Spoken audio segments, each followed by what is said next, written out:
প্রধান আকর্ষণ আন্তর্জাতিক খ্যাতি সম্পন্ন মুফাসসিরে কোরআন। আমার নাম লিখেছেন আপনারা।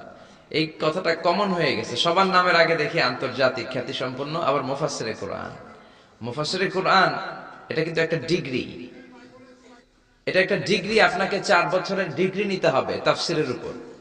আমি মিশরের আল আজহার ইউনিভার্সিটিতে ডিগ্রি নিয়েছি 4 বছর কোরআনিক সায়েন্স ডিপার্টমেন্টের উপর। এই ডিগ্রিটা আপনি কমপ্লিট করলে, when you get a certificate, then you can call you as a mufassir of the holy book al Quran.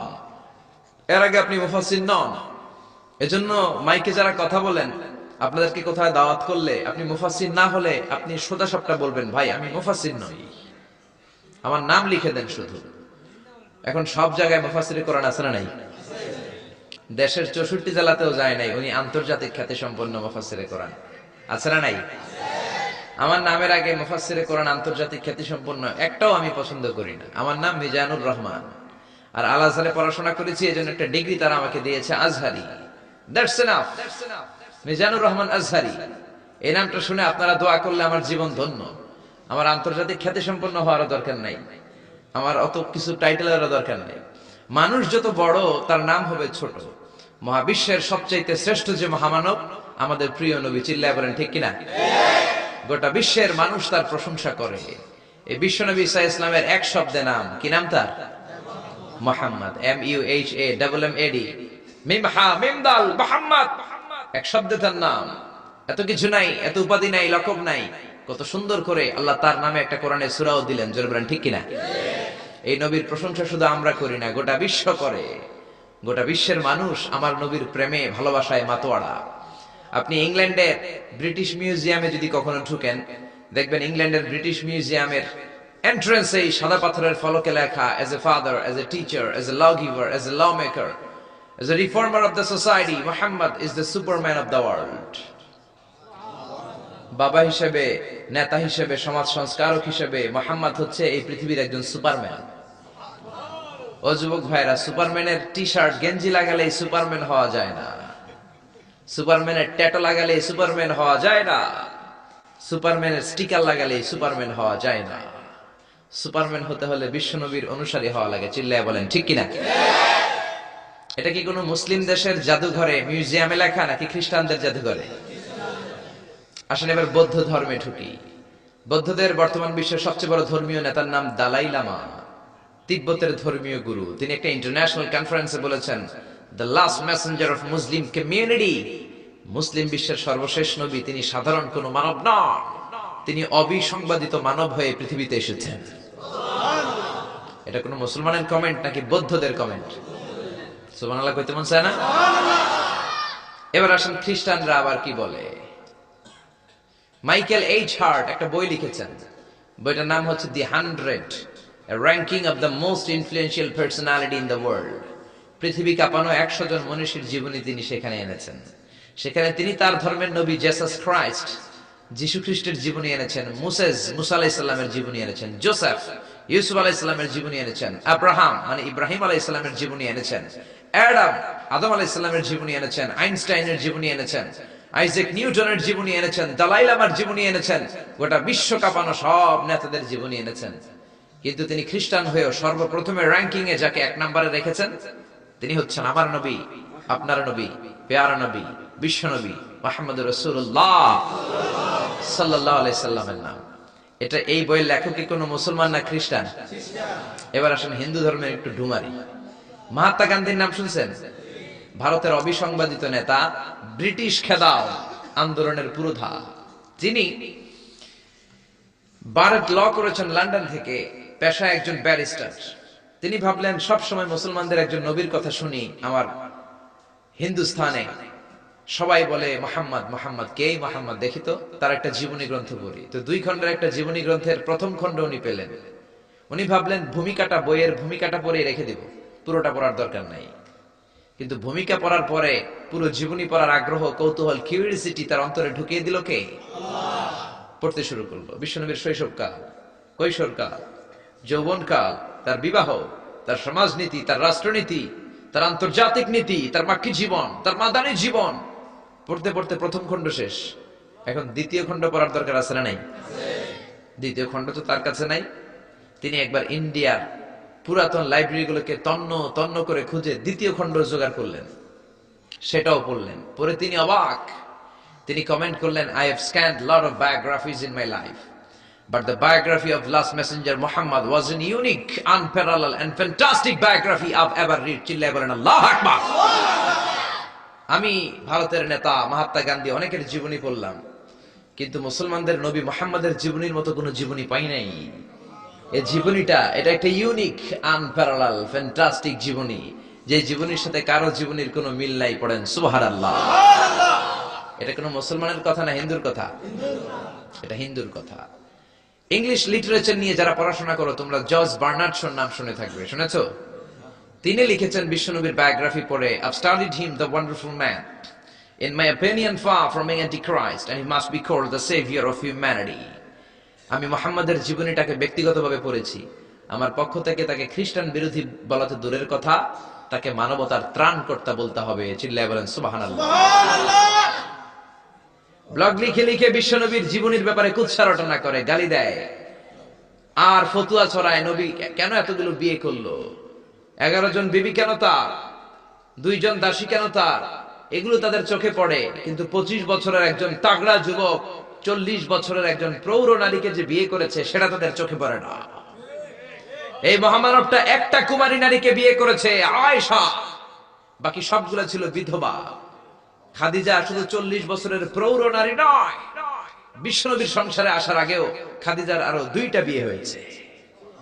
খাদিজার গর্ভে অনেকগুলো সন্তান এসেছে, এগুলো তারা দেখে না। তিনি বিধবাদেরকে স্থান দিয়েছেন, প্রত্যেকটা বিয়ে আল্লাহর আদেশে করেছেন। চিল্লায় বলেন আল্লাহু আকবার। মায়েশার চেহারাটা সাইয়েদনা জিবরাইল রেশমি কাপড়ের মধ্যে করে বিশ্বনবীর কাছে এসে বললেন, ইয়া রাসূলুল্লাহ, দেখেন তো মেয়েটাকে কেমন লাগে। বিশ্বনবী বললেন, ভালো লাগে, কিন্তু মেয়েটা কার? সাইয়েদনা জিবরাইল বললেন, আপনার বন্ধু আবু বকরের মেয়ে, পছন্দ হয় কিনা বলেন। বিশ্বনবী বললেন হয়। তার কয়েকদিন পরে ডাইরেক্ট প্রপোজ, আল্লাহর কাছ থেকে সরাসরি প্রপোজাল এসেছে। জিবরাইল ছবি নিয়ে এসে বললেন, ইয়া রাসূলুল্লাহ, আল্লাহ প্রপোজাল পাঠিয়েছেন, বিয়ের প্রস্তাব। আমি হলাম বিয়ের ঘটক, আল্লাহ হলেন বিয়ের কাজী। বিশ্বনবী বললেন, জিবরাইল রে, তুমি যদি বিয়ের ঘটক হও, আল্লাহ যদি হয় বিয়ের কাজী, আমি মুহাম্মদ রাজি। বিয়ে হয়ে গেল। এভাবে প্রত্যেকটা বিয়ে বিশ্বনবী সাল্লাল্লাহু আলাইহি ওয়াসাল্লাম আল্লাহ তাআলার অর্ডার পেয়ে করেছেন, নিজের মন গড়া করে নাই। ওই নবীর বিরুদ্ধে যারা কথা বলে এগুলো মানুষ নয়, এগুলো অমানুষ। জোরে বলেন ঠিক কিনা? এগুলো জাহান্নামের নরকীট আর পিতৃ পরিচয়হীন জারদ সন্তান। জোরে বলেন ঠিক কিনা? এজন্য সরকারের উচিত আইন করে এই ব্লগারদেরকে বাইতুল মুকাররমের স্কয়ারের সামনে জুমার পরে ফাঁসিতে ঝুলিয়ে দেওয়া। আমার নবীর বিরুদ্ধে যারা কথা বলবে তাদের ঠাঁই বাংলার জমিনে হতে পারে না। এজন্য ব্লগার আর নাস্তিকগুলোর বিরুদ্ধে আমাদেরকে এক থাকতে হবে। বিশ্বনবীর গালি দেয়া হবে, মুসলমান ঘরে বসে থাকবে, সে মুমিন নয়, সে মুনাফিক। আসুন আমরা মহাবিশ্বের মহাবিশ্বয় মহাগ্রন্থ আল কোরআন থেকে কথা শুনি, যে কোরআনের মধ্যে কোনো ভুল নাই, আছে? সন্দেহ নাই, আছে? সংশয় নাই, আছে? পৃথিবীর কোন ধর্মগ্রন্থকে মুখস্থ করা যায় না, কিন্তু কোরআনকে করা যায়। এটা কোরআনের মুজিজা। কোন ধর্মগ্রন্থ অবিকৃত অবস্থায় নেই। They already distorted their scripture. তাওরাত, জাবুর আল্লাহ নাজিল করেছেন হিব্রু ভাষায়। বলেন তো কোন ভাষায়? আরবিতে এটাকে বলে আল-লুগা আল-ইব্রানিয়া। ইব্রানি ভাষায় নাজিল করেছেন। ইনজিলকে আল্লাহ তাআলা নাজিল করেছেন সুরিয়ানি ভাষায়। আর এই কোরআনকে আল্লাহ তাআলা নাজিল করেছেন কোন ভাষায়?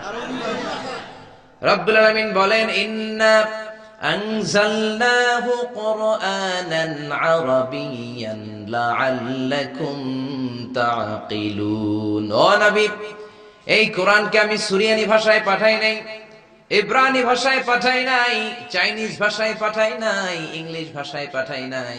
কোরআনকে আল্লাহ কোন ভাষায় পাঠালেন? এজন্য আরবি শিখতে রাজি আছেন তো? ছেলে মেয়েদেরকে কোরআনের ভাষা শিখাবেন। কোরআনের ভাষা আরবি ভাষা। কোরআনের ভাষা শিখলে ফ্যামিলিটারে বরকতময় করে দিবে কে? আল্লাহ। আবার এই কোরআনটাকে রব্বুল আলামিন বিশ্ব নবীর জীবনে সবচাইতে দামি মুজিজা করে পাঠালেন। মুজিজা মানে হচ্ছে মিরাকেল। মিরাকেল মানে হচ্ছে অলৌকিক বিষয়। সব নবীকে আল্লাহ মিরাকেল দেন। নবী তার এলাকার লোকদেরকে এই মিরাকেল দেখান। এই মিরাকেল দেখিয়ে দেখিয়ে নবী তাদেরকে ঈমানদার বানান। সব নবীকে মিরাকেল দেখে, মিরাকেল আবার মিরাকেল আক্কেল একটা কি যেন আছে, ওইটা না, অলৌকিক বিষয় যেটা নবী দেখান এলাকার মধ্যে। বিশ্ব নবীকে আল্লাহ এরকম অনেক মিরাকেলস দিয়েছেন, অলৌকিক বিষয় দিয়েছেন। বিশ্ব নবী আঙ্গুল দিয়ে চাঁদের মধ্যে ইশারা করেছেন, চাঁদ ভেঙে দুই ভাগ হয়েছে। কোন ঠিক কিনা? এটা অলৌকিক বিষয় না? আপনি আমি পারবো? পৃথিবীর কোন আল্লাহর ওলি পারবে? কিন্তু বিশ্ব নবী পেরেছেন। চিল্লায় বলেন ঠিক কিনা? এরকম হাজার হাজার মুআজিজা রব্বুল আলামিন বিশ্ব নবীকে দান করেছেন। কিন্তু হাজার মুআজিজার মধ্য থেকে বিশ্ব নবীর জীবনে সবচাইতে দামি মুআজিজার নাম হলো কোরআন। কি নাম? চিল্লায় বলেন কি নাম? এই কোরআন হচ্ছে জীবিত মুআজিজা, a live miracle in the story of last messenger. সব নবীকে এরকম আল্লাহ মিরাকেল দিয়েছেন, অলৌকিক বিষয়। দাউদ আলাইহিস সালামের মিরাকেল মুআজিজা আছে না নাই? وَأَلَنَّا لَهُ الْحَدِيدِ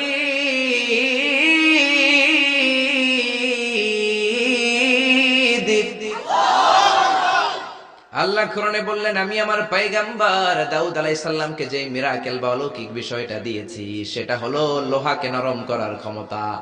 সাইয়েদনা দাউদ আলাইহিস সালাম লোহার মধ্যে ধরলে লোহা গলে যেত, নরম হয়ে যেত। এই পৃথিবীতে সর্বপ্রথম সাইয়েদনা দাউদ আলাইহিস সালাম ছুরি বানিয়েছেন, দা বানিয়েছেন, কোদাল বানিয়েছেন, রামদা বানিয়েছেন। সাইয়েদনা দাউদ আলাইহিস সালামের আগে কেউ পৃথিবীতে কোনোদিন ছুরি, বটি আর দা বানাতে পারে নাই। কারণ তিনি লোহা ধরলে গলে যেত, নরম হয়ে যেত। উনি ওইটাকে একটা স্ট্রাকচার প্যাটার্নে নিয়ে ছুরি বানাতেন। এই যে আমার সামনে মাইকেল লোহা, আমি মিজানুর রহমান আজহারী গায়ের যত জোড় আছে এরকম বাঁকা করলে লোহা বাঁকা হবে নাকি? লোহা গলে নরম হবে নাকি? আপনি ধরলে নরম হবে? কিন্তু দাউদ আলাইহিস সালাম লোহাকে টাচ করলেই গলে নরম হয়ে যেত। পাথর দিয়ে চাপটা করে করে যেমন খুশি তেমন ছুরি বানাতেন, দা বানাতেন, শাবল বানাতেন। এটা আর কেউ পারতো না, কারণ এটা দাউদ নবীর মুআজিজা। চিল্লায় বলেন ঠিক কিনা? দাউদ আলাইহিস সালাম ইন্তেকাল করলেন, পৃথিবীতে নাই, নাকি আছে? দাউদ নবী বেঁচে আছে? উনি নাই, উনি চলে গেলেন। উনি চলে যাওয়ার পর কেউ কি উনার পরে আর লোহাকে এরকম গলাতে পেরেছে নাকি? নরম করতে পেরেছে নাকি? তার মানে দাউদ নবী শেষ, সাথে সাথে দাউদ নবীর মুআজিজাও শেষ। জোরে কোন ঠিক কিনা? দাউদ নবী চলে গেলেন, দাউদ নবীর মুআজিজাও চলে গেল। জোরে বলেন ঠিক কিনা? এরপরে মুসা আলাইহিস সালামের মুআজিজা আছে না নাই? আমা তিলকা বিয়ামিনিকা ইয়া মুসা, ও মুসা তোমার ডান হাতে কি? সাইয়েদনা মুসা আলাইহিস সালাম বললেন, হিয়া আসায়া, এটা আমার লাঠি। এই লাঠি ছিল মুসা আলাইহিস সালামের মুআজিজা। মুসা আলাইহিস সালাম এই লাঠি মাটিতে গেড়ে দিলে গাছ হয়ে যেত, সাগরে রেখে দিলে ব্রিজ হয়ে যেত, ফেরাউনের সামনে রেখে দিলে বিশাল অজগর সাপ হয়ে যেত। কোন সুবহানাল্লাহ। মুসা আলাইহিস সালাম চলে গেলেন, ইন্তেকাল করলেন, কিন্তু ওনার লাঠিটা পৃথিবীতে ছিল। মুসা নবী মরে গেলেন, কিন্তু ওনার লাঠি ছিল। কিন্তু উনি চলে যাওয়ার পরে ওনার এই লাঠিটা দিয়ে কেউ কোনোদিন সাপ বানাতে পেরেছে নাকি? গাছ বানাতে পেরেছে নাকি? ব্রিজ বানাতে পেরেছে নাকি? তার মানে মুসা নবী শেষ, সাথে সাথে মুসা নবীর মুআজিজাটাও শেষ। জোরে কোন ঠিক কিনা? মুসা নবী চলে গেলেন, মুসা নবীর মুআজিজাও চলে গেল। ঈসা আলাইহিস সালামের মুআজিজা আছে না নাই? ঈসা নবীর মুআজিজা, it was very dangerous মুআজিজা in the world. পৃথিবীর সবচাইতে ভয়ঙ্কর মুআজিজা ছিল ঈসা নবীর মুআজিজা। আল্লাহ বললেন, ওয়া উবরিউল আকমাহা ওয়াল আবরাসা ওয়া উহয়িল মাউতা বিইযনিল্লাহ। ঈসা আলাইহিস সালামের মুআজিজা, উনি বলেন, আমি আল্লাহর আদেশে জন্মান্ধ, রাতকানা, দিনকানা রোগীর চোখকে ভালো করে দেই। অন্ধ রোগীর চোখে হাত বুলিয়ে দিলে, ঈসা নবী হাত বুলিয়ে দিলে ওই লোকটার চোখ ভালো করে দিত কে? আবার চামড়ায় শ্বেত রোগী, ধবল রোগী, কুষ্ঠ রোগীর গায়ে হাত বুলিয়ে দিলে হাত ভালো করে দিত কে? আবার কবরের সামনে দাঁড়িয়ে, লাশের সামনে দাঁড়িয়ে সাইয়েদনা ঈসা নবী যদি বলতেন, ইয়া আব্দাল্লাহ কুম বিইযনিল্লাহ, কবরের লাশ দাঁড়িয়ে যাও, মুহূর্তে লাশ দাঁড়িয়ে যেত। সুবহানাল্লাহ। মরা লাশ জীবিত হয়ে যেত। এটা ওনার মুআজিজা। সাইয়েদনা ঈসা নবীর যদি কখনো হরিণের গোশত খাওয়ার ইচ্ছে হতো, কিসের গোশত খাইছেন? খাইছেন? খেয়েছো? হরিণের গোশত খাওয়ার যদি ইচ্ছে কখনো ঈসা নবীর হতো, উনি জঙ্গলের সামনে যে হরিণগুলোর ডাক দিতেন, ইয়া দাবি তাআল, এই হরিণ সামনে আয়। লাফিয়ে লাফিয়ে হরিণগুলো সামনে চলে আসতো। উনি দেখে দেখে চুজ করতেন কোন হরিণের গোশত খাবেন, ওই হরিণটারে হাতে নিতেন, ছুরি নিয়ে নিজ হাতে হরিণের গলায় ছুরি বসিয়ে জবাই করতেন, চামড়াটা কেটে কেটে গোশতগুলো আগুন দিয়ে ঝলসে ঝলসে বারবিকিউ করে খেতেন। কিন্তু হরিণের হাড্ডি খেতেন না। কি খেতেন না? গোশত খেতেন, হাড্ডি খেতেন না। হাড্ডিগুলোর স্তূপ করে জমা করে রাখতেন। খাওয়ার পরে হাড্ডির দিকে ইঙ্গিত করে বলতেন, কুম বিইذনিল্লাহ, ও হরিণের মরা হাড্ডি, আল্লাহর আদেশে জীবিত হয়ে জঙ্গলে চলে যা। বলতে দেরি হতো, মরা হাড্ডি থেকে জীবিত হরিণ হয়ে জঙ্গলে যেতে দেরি হতো না। এটা ঈসা আলাইহিস সালামের মুজিজা। উনি মৃত জিনিসকে জীবিত করতে পারতেন। উনিও চতুর্থ আকাশে চলে গেলেন। উনি চলে যাওয়ার পরে উনার কোন খ্রিস্টান উম্মাত কোন অন্ধরোগীর চোখের মধ্যে হাত বুলালে চোখ ভালো হবে নাকি? চোখের পাওয়ার যেটা আছে ওইটাও যাইব, ঠিক কিনা? ধবল রোগী, শ্বেত রোগী, কুষ্ঠ রোগীর গায়ের মধ্যে হাত বুলিয়ে দিলে রোগ ভালো হবে নাকি? মরা লাশের সামনে দাঁড়িয়ে যদি বলে কুম বিইذনিল্লাহ, ও লাশ তুই মুহূর্তের মধ্যে জীবিত হয়ে দাঁড়িয়ে যা, লাশ দাঁড়াবে নাকি? এই ঈদগাতে মাঝে মাঝে জানাজার নামাজ হয় না? ধরেন আজকে একটা জানাজার নামাজ, সামনে লাশ, আপনারা দাঁড়ায় আছেন। একজন সামনে যায়, লাশের সামনে যায় বলে, এই লাশ তুই দাঁড়া, এই তুই দাঁড়া। আপনারা কি বলবেন? বলবেন লাশ দাঁড়ানোর আগে তুমি একটা পাবনার টিকিট কেটে আসো। জোরে বলেন ঠিক কিনা? কারণ মাথার মধ্যে ঝামেলা ঢুকেছে, পাগলামি ঢুকেছে, লাশ দাঁড়াবে না। আর লাশ দাঁড় করে না তো ঈসা নবীর মুজিজা। জোরে কোন ঠিক কিনা? তার মানে ঈসা নবী চলে গেলেন, ওনার মুজিজাও চলে গেল। ওনার মুজিজা কেউ দেখাতে পারে না। ঈসা নবী শেষ, সাথে সাথে মুজিজাও শেষ। খেয়াল করে বুঝেন। দাউদ নবী চলে গেলেন, দাউদ নবীর মুজিজাও চলে গেল। মুসা নবী চলে গেলেন, মুসা নবীর মুজিজাও চলে গেল। ঈসা আলাইহিস সালাম চলে গেলেন, ঈসা নবীর মুজিজাও চলে গেল। বিশ্ব নবী চলে গেলেন, বিশ্ব নবীর মুজিজা কোরআন কি চলে গিয়েছে নাকি? বিশ্বনবীর সবচাইতে দামি মুজিজা কোরআন আছে না নাই?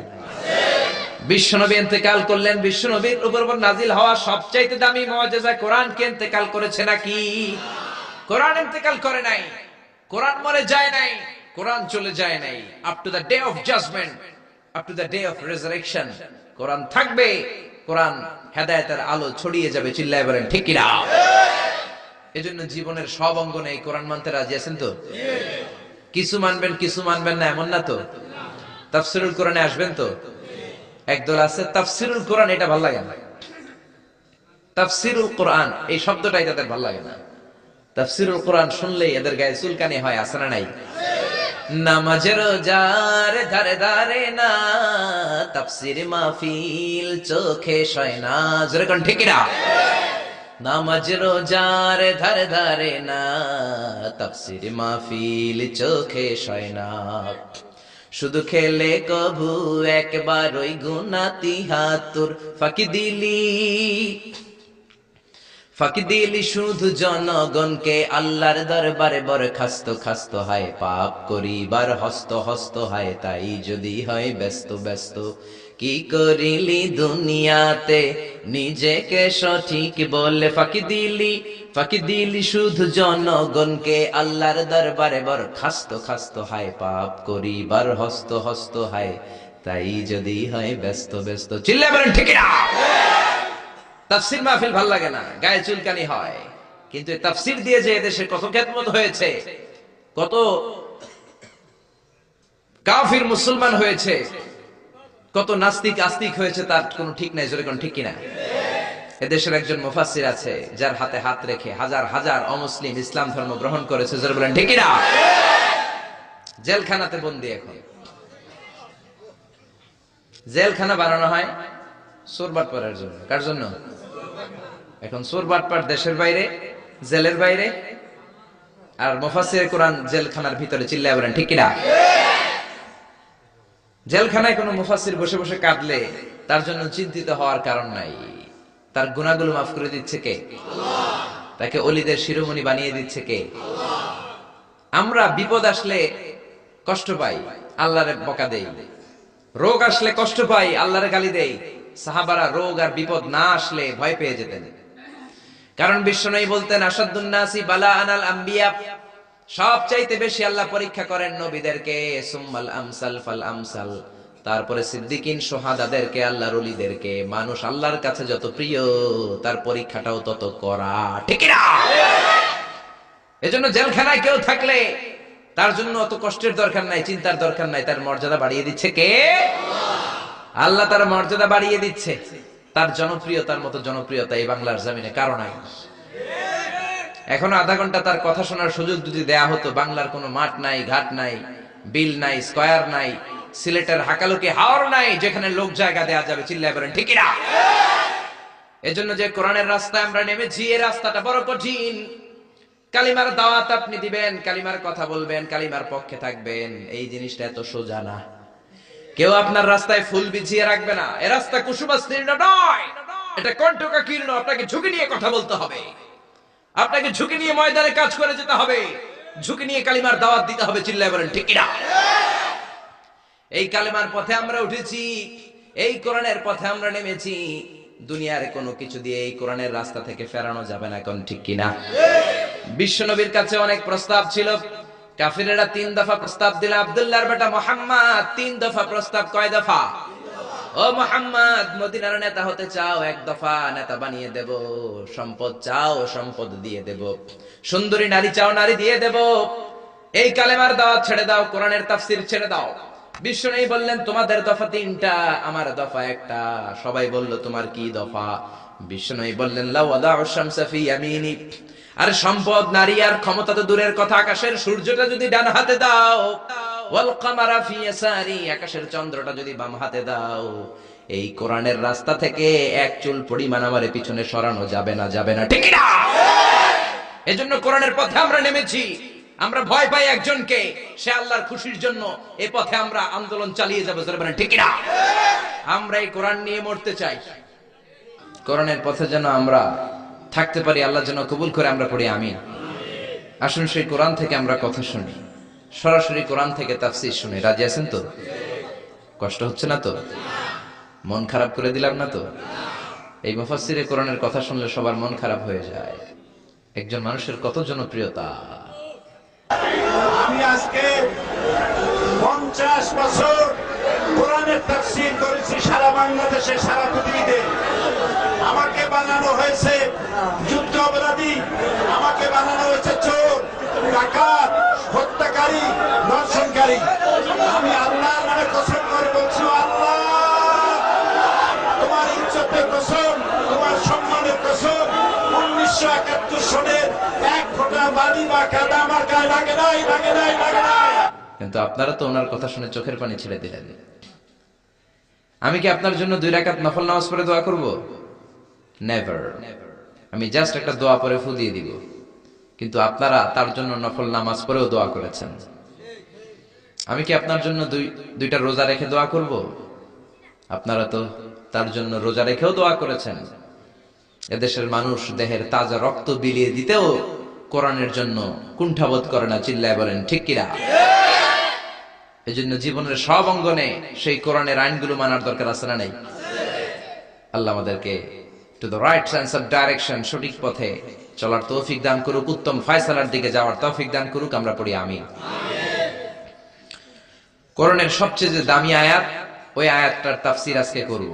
বিশ্বনবীকে জিজ্ঞেস করা হলো আইয়ু আয়াতিন আযমু মিন কিতাবিল্লাহি ইনদাকা নবী, কোরআনের কোন আয়াতটা সবচাইতে বেশি দামি আপনি মনে করেন? বিশ্বনবী বললেন আযমু আয়াতিন মিন কিতাবিল্লাহি আয়াতুল কুরসি। আল্লাহর কোরআনের মধ্যে 6666 আয়াত। কারো বর্ণনা মতে 6636 আয়াত, আরেক বর্ণনা মতে আরেকটা রিওয়ায়াত পাওয়া যায়। এই যতগুলো আয়াত কোরআনের মধ্যে আছে, সবচাইতে দামি আয়াতের নাম আয়াতুল কুরসি, ঠিক কি না? এতগুলো আয়াত থাকতে এটার দাম এত বাড়লো কেন? এটার এত মর্যাদাপূর্ণ আয়াত কেন? 5টা কারণে এই আয়াতের দাম বেশি। জোরে বলেন কয়টা? 1 নম্বরে আয়াতের মধ্যে রব্বুল আলামিন নিজের পরিচয় দিয়েছেন। একটা মাত্র আয়াত, কিন্তু এত সুন্দর করে, চমৎকার করে রব্বুল আলামিন নিজের পরিচয়টা একটা আয়াতে দিয়েছেন। গোটা কোরআন তন্ন তন্ন করে তালাশ করলে আর কোন জায়গায় এত সুন্দর পরিচয় আল্লাহর পাওয়া যায় না। কোন সুবহানাল্লাহ। এজন্য এই আয়াতটার দাম এত বেশি। আবার এই আয়াতের মধ্যে রব্বুল আলামিন তাওহীদের কথা বলেছেন। কিসের কথা? তাওহীদেরই মুর্শিদ আমার মুহাম্মাদের নাম বলো, মুহাম্মাদের নাম। আল্লাহর নাম জপলে বুঝতে পারি আল্লাহরই কালাম বলো, মুহাম্মাদের নাম। আল্লাহু আকবার। আল্লাহ তার একত্ববাদের ঘোষণা দিলেন, তিনি যে এক এবং একক। এই ঘোষণাটা আয়াতের মধ্যে আছে, এই জন্য আয়াতের মর্যাদা বাড়িয়ে দিয়েছে কে? আল্লাহ। আবার এই আয়াতের মধ্যে আল্লাহর 4টা সিফাতি নাম আছে, জোরে বলেন কয়টা? 1 নম্বরে আল হাইয়্যু, 2 নম্বরে আল কাইয়্যুম, 3 নম্বরে আল আলী, 4 নম্বরে আল আযীম। এই 4টা আল্লাহর সিফাতি নাম এই আয়াতের মধ্যে থাকার কারণে আয়াতের মর্যাদা বাড়িয়ে দিয়েছে কে? আল্লাহ। আবার এই একটা আয়াতে রব্বুল আলামিন তিনি যে কত ক্ষমতাবান, তার কুদরত যে কত বড়, তার জ্ঞানের সীমানা যে কত বড়, এগুলোর বর্ণনা দিয়েছেন। আবার এই আয়াতের মধ্যে আল্লাহ কুরসির বর্ণনা দিয়েছেন।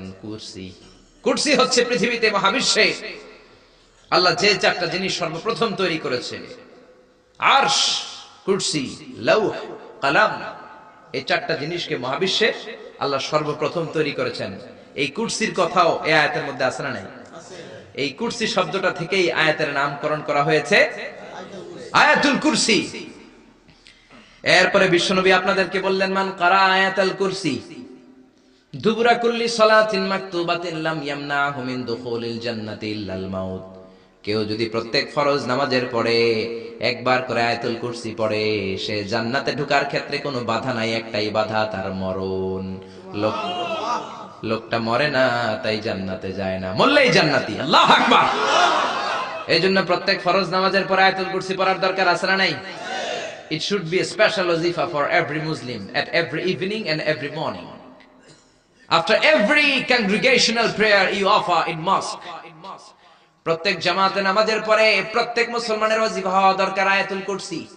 ইমাম সাহেব সালাম ফিরাবে, সালাম ফিরানোর পরে আপনি আয়াতুল কুরসি পড়বেন। কিন্তু ইমাম সাহেবরা তো সময় দেয় না। আমাদের দেশে সালামের পরে হুট করে একটা মুনাজাত আছে না নাই? মুনাজাত দিবেন, সমস্যা নাই, কিন্তু আগে তাসবিহ পড়বেন। আমাদের দেশে এরকম, আসসালামু আলাইকুম, আসসালামু আলাইকুম রাহমাতুল্লাহ, আমিন, ইয়া রহমান রাহিম, শেষ। তো আপনি কি চাইলেন আল্লাহর কাছে? কি চাইলেন? আমিন, ইয়া রহমান রাহিমিন। এত কম সময় কেন তোমার? জি বাংলা দেখতে তো তোমার সময় পাওয়া যায়, স্টার জলসা দেখতে সময় আছে, কিরণমালা দেখতে সময় আছে, বিপিএল এর খেলা দেখার সময় আছে, আইপিএল এর সময় আছে, আইসিসির সময় আছে, খুলনার সাথে কুমিল্লার ফাইনাল খেলা ওইটা দেখার সময় আছে। কিন্তু আল্লাহর কাছে চাওয়ার সময় নাই। এক সাহাবী প্রতিদিন সালামের পরে দৌড় দিত, রাসূল বললেন, এক নাইক বসো। কই নবী কাজ আছে, কই বেটা বস। আল্লাহর কাছে চা, আমার কিছু চাওয়ার নাই। রাসূলকে কিছু চাওয়ার না থাকলে নুন চা বেটা, লবণটাও আল্লাহর কাছে চা। তোমার পায়ের জুতা যদি ছিঁড়ে যায়, মুচির কাছে পড়ে যাবা, মুচির কাছে যাওয়ার আগে চাইতে হবে একজনের কাছে, তিনি কে? আল্লাহ। এজন্য প্রত্যেক ফরজ নামাজের পরে তাসবিহ পড়বেন। বিশ্বনবী তাসবিহ পড়তেন, এগুলো মানুষ জানেই না। বিশ্বনবী সালাম ফিরানোর পরে প্রত্যেক নামাজের পর সাহাবাদের দিকে মুখ ফিরিয়ে বসতেন। কিন্তু আমাদের দেশে শুধু ফজরের নামাজের পর আর আসরের নামাজের পর ইমাম সাহেবরা বসে, ঠিক কিনা? বাকি 3 নামাজে জোহর, মাগরিব, এশার পরে কি বসে? কি করে? সালাম আলাইকুম, সালাম আলাইকুম, আমিন, ইয়া রহমান রাহিম, ঠিক কিনা? তো এত কম সময় কেন আপনার মিয়া? বিশ্বনবী ঘুরে বসে থাকতে পারেন, তাসবিহ পড়তে পারেন, আপনি কোন সলিমুদ্দি কোন কলিমুদ্দি হয়ে গিয়েছেন। প্রত্যেক নামাজের পরে মুসল্লিদের দিকে ফিরে বসেন। বিশ্বনবী সালাম ফিরানোর পরে আসসালামু আলাইকুম ওয়া রাহমাতুল্লাহ, আসসালামু আলাইকুম ওয়া রাহমাতুল্লাহ, সালাম ফিরানোর পরে আওয়াজ করে বিশ্বনবী বলতেন আল্লাহু আকবার। কি বলতেন? নামাজ শুরু করছেন আল্লাহু আকবার, সালাম ফিরায় শেষ তখন আল্লাহু আকবার। তারপরে 3 বার পড়তেন আস্তাগফিরুল্লাহ, আস্তাগফিরুল্লাহ, আস্তাগফিরুল্লাহ। তারপরে পড়তেন আস্তাগফিরুল্লাহ আল্লাযী লা ইলাহা ইল্লা হুয়াল হাইয়ুল কাইয়্যুম ওয়া আতুবু ইলাইহি। তারপরে 33 বার সুবহানাল্লাহ, 33 বার আলহামদুলিল্লাহ, 34 বার আল্লাহু আকবার। আসরা নাই, আরেকবার নাই, প্রত্যেকটাই 33 বার শেষ করবে লা ইলাহা ইল্লাল্লাহু ওয়াহদাহু লা শারীকা লাহু লাহুল মুলকু ওয়া লাহুল হামদু ইউহয়ী ওয়া ইউমীতু ওয়া হুয়া আলা কুল্লি শাইইন কাদির। এটা পড়ার পরে বিশ্বনবী আয়াতুল কুরসি পড়তেন। এরপরে পড়তেন আল্লাহুম্মা আনতাস সালাম ওয়া মিনকাস সালাম তাবারাকতা রাব্বানা ইয়া যাল জালালি ওয়াল ইকরাম। এরপরে পড়তেন রাদিতু বিল্লাহি রাব্বা ওয়া বিল ইসলামি দীনা ওয়া বিমুহাম্মাদিন নাবিয়্যা। তারপরে বলতেন আল্লাহুম্মা লা মানি'a লিমা আ'তাইতা ওয়া লা মু'তিয়া লিমা মান'আতা ওয়া লা ইয়ানফা'ু যাল জাদ্দি মিনকাল জাদ। এরপরে পড়তেন আল্লাহুম্মা ইয়া মুকাল্লিবাল কুলুবি সাব্বিত কুলুবানা আলা দীনিক, আল্লাহুম্মা ইয়া মুসাররিফাল কুলুবি সাররিফ কুলুবানা আলা তাআতিক। এরকম কত দোয়া যে বিশ্বনবী পড়তেন। তারপরে যদি আপনার মুনাজাত করতে মনে চায় মুনাজাত করেন, অথবা আপনি যে দোয়াটা করেছেন সেটাই যদি যথেষ্ট মনে করেন ওই দোয়াটাই করেন, সমস্যা নাই। কিন্তু সালাম আলাইকুম আমিন ইয়া আরহামার রাহিমিন এটা করবেন আর তাসবিহ পড়বেন। রাজি আছেন তো? এই দোয়াগুলো করলে আল্লাহ কবুল করে। আবার বিশ্বনবী বললেন আযান ইকামতের মাঝখানের সময়টা, ওই সময় দোয়া করলে আপনার দোয়া কবুল করে নেয় কে? আল্লাহ। জামাতের 15 মিনিট বাকি, মসজিদে ঢুকেছেন, সুন্নত পরে অনেকে বসে বসে ঘড়ির দিকে তাকায় গেছে। তো ঘরে আপনার ঘড়ি নাই, ঘড়ির দিকে তাকিয়ে থাকেন কেন? বিশ্বনবী বললেন দুআ লা ইউরাদ্দু বাইনাল আযানি ওয়াল ইকামা, আযান ইকামতের মাঝখানে দোয়া করলে ওই দোয়া আল্লাহ ফেরায় না। সুন্নত পরে আপনি বসে থাকার দরকার নাই। বাজারে যাওয়ার আগে যেমনি লিস্টি করে যান, পটল লাগবে, লাউ লাগবে, মাছ লাগবে, আল্লাহর কাছেও আপনার কি কি চাওয়া লাগবে কাগজের মধ্যে লিস্টি করে নিয়ে যাবেন।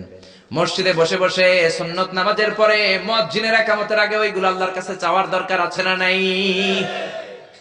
আবার বিশ্বনবী বললেন দুআ লা ইউরাদ্দু তাহতাল মাতার, বৃষ্টির নিচে দাঁড়িয়ে যখন তোমরা দোয়া করো ওই দোয়াটা কবুল করে কে? আল্লাহ। তুফান, থান্ডার, সাইক্লোন, টর্নেডো যেটা হয় ওই বৃষ্টিটা না, ভ্যাপসা একটা গরম, এই গরমটাকে দূর করে দেওয়ার জন্য দেখবেন ঝিরিঝিরি একটা রহমতের বৃষ্টি পড়ে, আছে না নাই? ওই দোয়ার নিচে দাঁড়িয়ে ওই বৃষ্টির পানি হাতের মধ্যে নিয়ে যদি আপনি আল্লাহর কাছে দোয়া করেন, দোয়া কবুল করে নেবে কে? আল্লাহ। বৃষ্টির সময় দোয়া করলে যে কবুল হয় এটা জানেই না, তো দোয়া করবে কেমনে? বৃষ্টির সময় দোয়া করবেন। আর এই দেশের মানুষ বৃষ্টি আসলে পাগল হয়ে যায়, গান বাজনা শুরু করে দেয়, আছে না নাই? এই বৃষ্টি ভেজা রাতে তুমি সইলা যাইও না, আছে না নাই? আরে বেটা দোয়া কর। আবার দেখি বৃষ্টি আসলে বড় বড় ডেক সেট বাজিয়ে দেয়, গান শুরু করে দেয়, বৃষ্টি পড়ে টাপুর টুপুর, পায়ে দিয়ে সোনার নূপুর, আঁকা বাঁকা মেঠো পথে কোন রূপসী হেঁটে যায়। কোন রূপসী হেঁটে যায় এটা জানা তোমার দরকার কি? তোমার রূপসী বউ লাগলে চাইবা একজনের কাছে, তিনি কে? এজন্য খবরদার, উপযুক্ত সময়গুলাতে আল্লাহর কাছে যদি আপনি দোয়ার মতো দোয়া করে দেন, আপনার দোয়া কবুল করে নেবে কে? এজন্য বিশ্বনবী বললেন খবরদার, ইদা আওয়াইতা ইলা ফিরাশিকা ফাকরা আয়াতুল কুরসি, রাত্রি বেলা যখন বিছানায় ঘুমাতে যাও, ঘুমাতে যাওয়ার আগে আয়াতুল কুরসি পড়ো। রাত্রি বেলা বিছানায় শুয়ে আয়াতুল কুরসি পড়লে জিন ভূত থেকে আপনার ঘরটারে হেফাজত করবে কে? রাতে ঘুমানোর সময় আয়াতুল কুরসি পড়বেন তো? It should be our special wazifa at every morning, at every evening for every Muslim. চিল্লায় বলেন ঠিক না? আবার বিশ্বনবী বললেন সকালবেলা যদি একবার আয়াতুল কুরসি পড়ো, সন্ধ্যা পর্যন্ত ফেরেশতা দিয়ে আপনারে হেফাজত করবে কে? আল্লাহ। আবার সন্ধ্যাবেলায় যদি একবার তুমি আয়াতুল কুরসি পড়ো, সকাল পর্যন্ত তোমারে গার্ড দিবে কে? আল্লাহ। এটা আল্লাহর পাঠানো গার্ড, এঞ্জেল গার্ড, ফেরেশতাদের গার্ড। টাকা দিয়ে বডিগার্ড যে রাখে ওই বডিগার্ড না। বডিগার্ড তোমারে বাঁচাতে পারবে না। অনেক মন্ত্রীর দুই দিকে বডিগার্ড, গুলি লাগছে মন্ত্রীর কপালে, সবাই যে বডিগার্ডের ধরে, এই বেটা 50,000 করে বেতন বডিগার্ড, মন্ত্রী বলল কেমনে? বডিগার্ড, আমি তো বডিগার্ড, আমি তো রুহু গার্ড না। রুহুর মালিক কে? আমি তো বডিগার্ড। বডি তো ঠিক আছে, বডি লয়ে যাও, জোরে বলেন ঠিক কিনা? এজন্য খবরদার, এই ওয়াজিফাগুলো মিস করবেন না। সকালবেলা যদি একবার ওয়াজিফা পড়েন আয়াতুল কুরসি, সন্ধ্যা পর্যন্ত আল্লাহ স্পেশাল ফেরেশতার গার্ড দিয়ে দিবে। আবার সন্ধ্যাবেলা যদি একবার আয়াতুল কুরসি পড়েন, সকাল পর্যন্ত আপনাকে গার্ড দিবে কে? আল্লাহ। আবার এই একটা আয়াতের মধ্যে ইসমে আজম আছে, আল ইসমুল্লাহিল আযম। আল্লাহর 99টা নামের মধ্যে থেকে একটা ইসমে আজম, কিন্তু কোনটা কেউ জানে না একজন ছাড়া, তিনি কে? আল্লাহ। তবে বিশ্বনবী তার চাচাতো ভাই আব্দুল্লাহ ইবনে আব্বাস, যাকে রাইসুল মুফাসসিরিন বলা হয়, তার জন্য দোয়া করেছেন আল্লাহুম্মা ফাক্কিহু ফিদ্দীন ওয়া আল্লিমহু তা'বীল। আল্লাহ আমার চাচাতো ভাই আব্দুল্লাহ ইবনে আব্বাসকে আপনি দ্বীনের জ্ঞান শিক্ষা দেন, তাকে কোরআনের তা'বীল তাফসীর শিক্ষা দেন।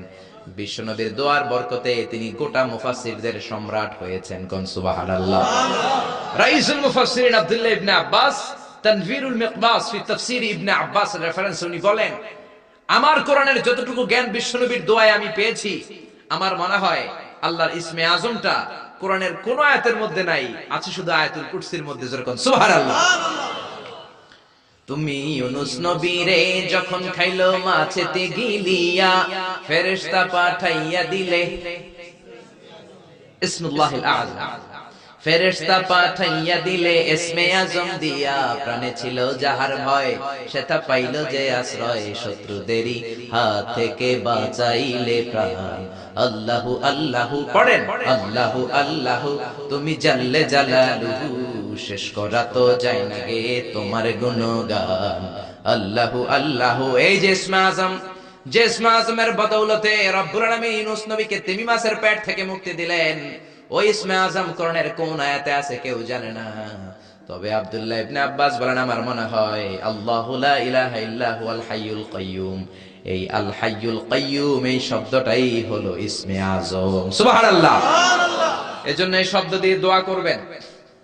বিশ্বনবী এই শব্দ দুইটার ওসিলা দিয়ে দোয়া করতেন।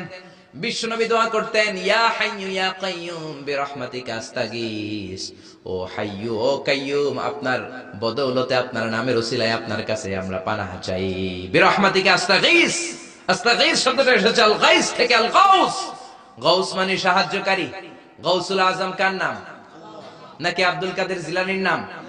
খবরদার, গাউসে পাক আব্দুল কাদের জিলানী নয়, গাউসে পাক হলেন আল্লাহ। গাউসুল আজম আব্দুল কাদের জিলানী নয়, গাউসুল আজম হলো আল্লাহ। গাউস মানে সাহায্যকারী, আল আজম মানে মহান। মহান সাহায্যকারী তো একজন, তিনি কে? এজন্য খবরদার আল্লাহর ওলিরে আল্লাহর ওলি বলে ডাকবেন। ওলিকে আল্লাহর চেয়ারে বসানোর দরকার নাই, যেরকম ঠিক কিনা? আব্দুল কাদের জিলানী অনেক বড় আল্লাহর ওলি ছিলেন। উনি নিজে কোনোদিন নিজের গাউসে আজম বলেন নাই। আপনি কেমন করে বলেন? আব্দুল কাদের জিলানীকে গাউসে পাক বললে আপনার নামটা মুশরিকদের কাতারে তুলে দিবে কে?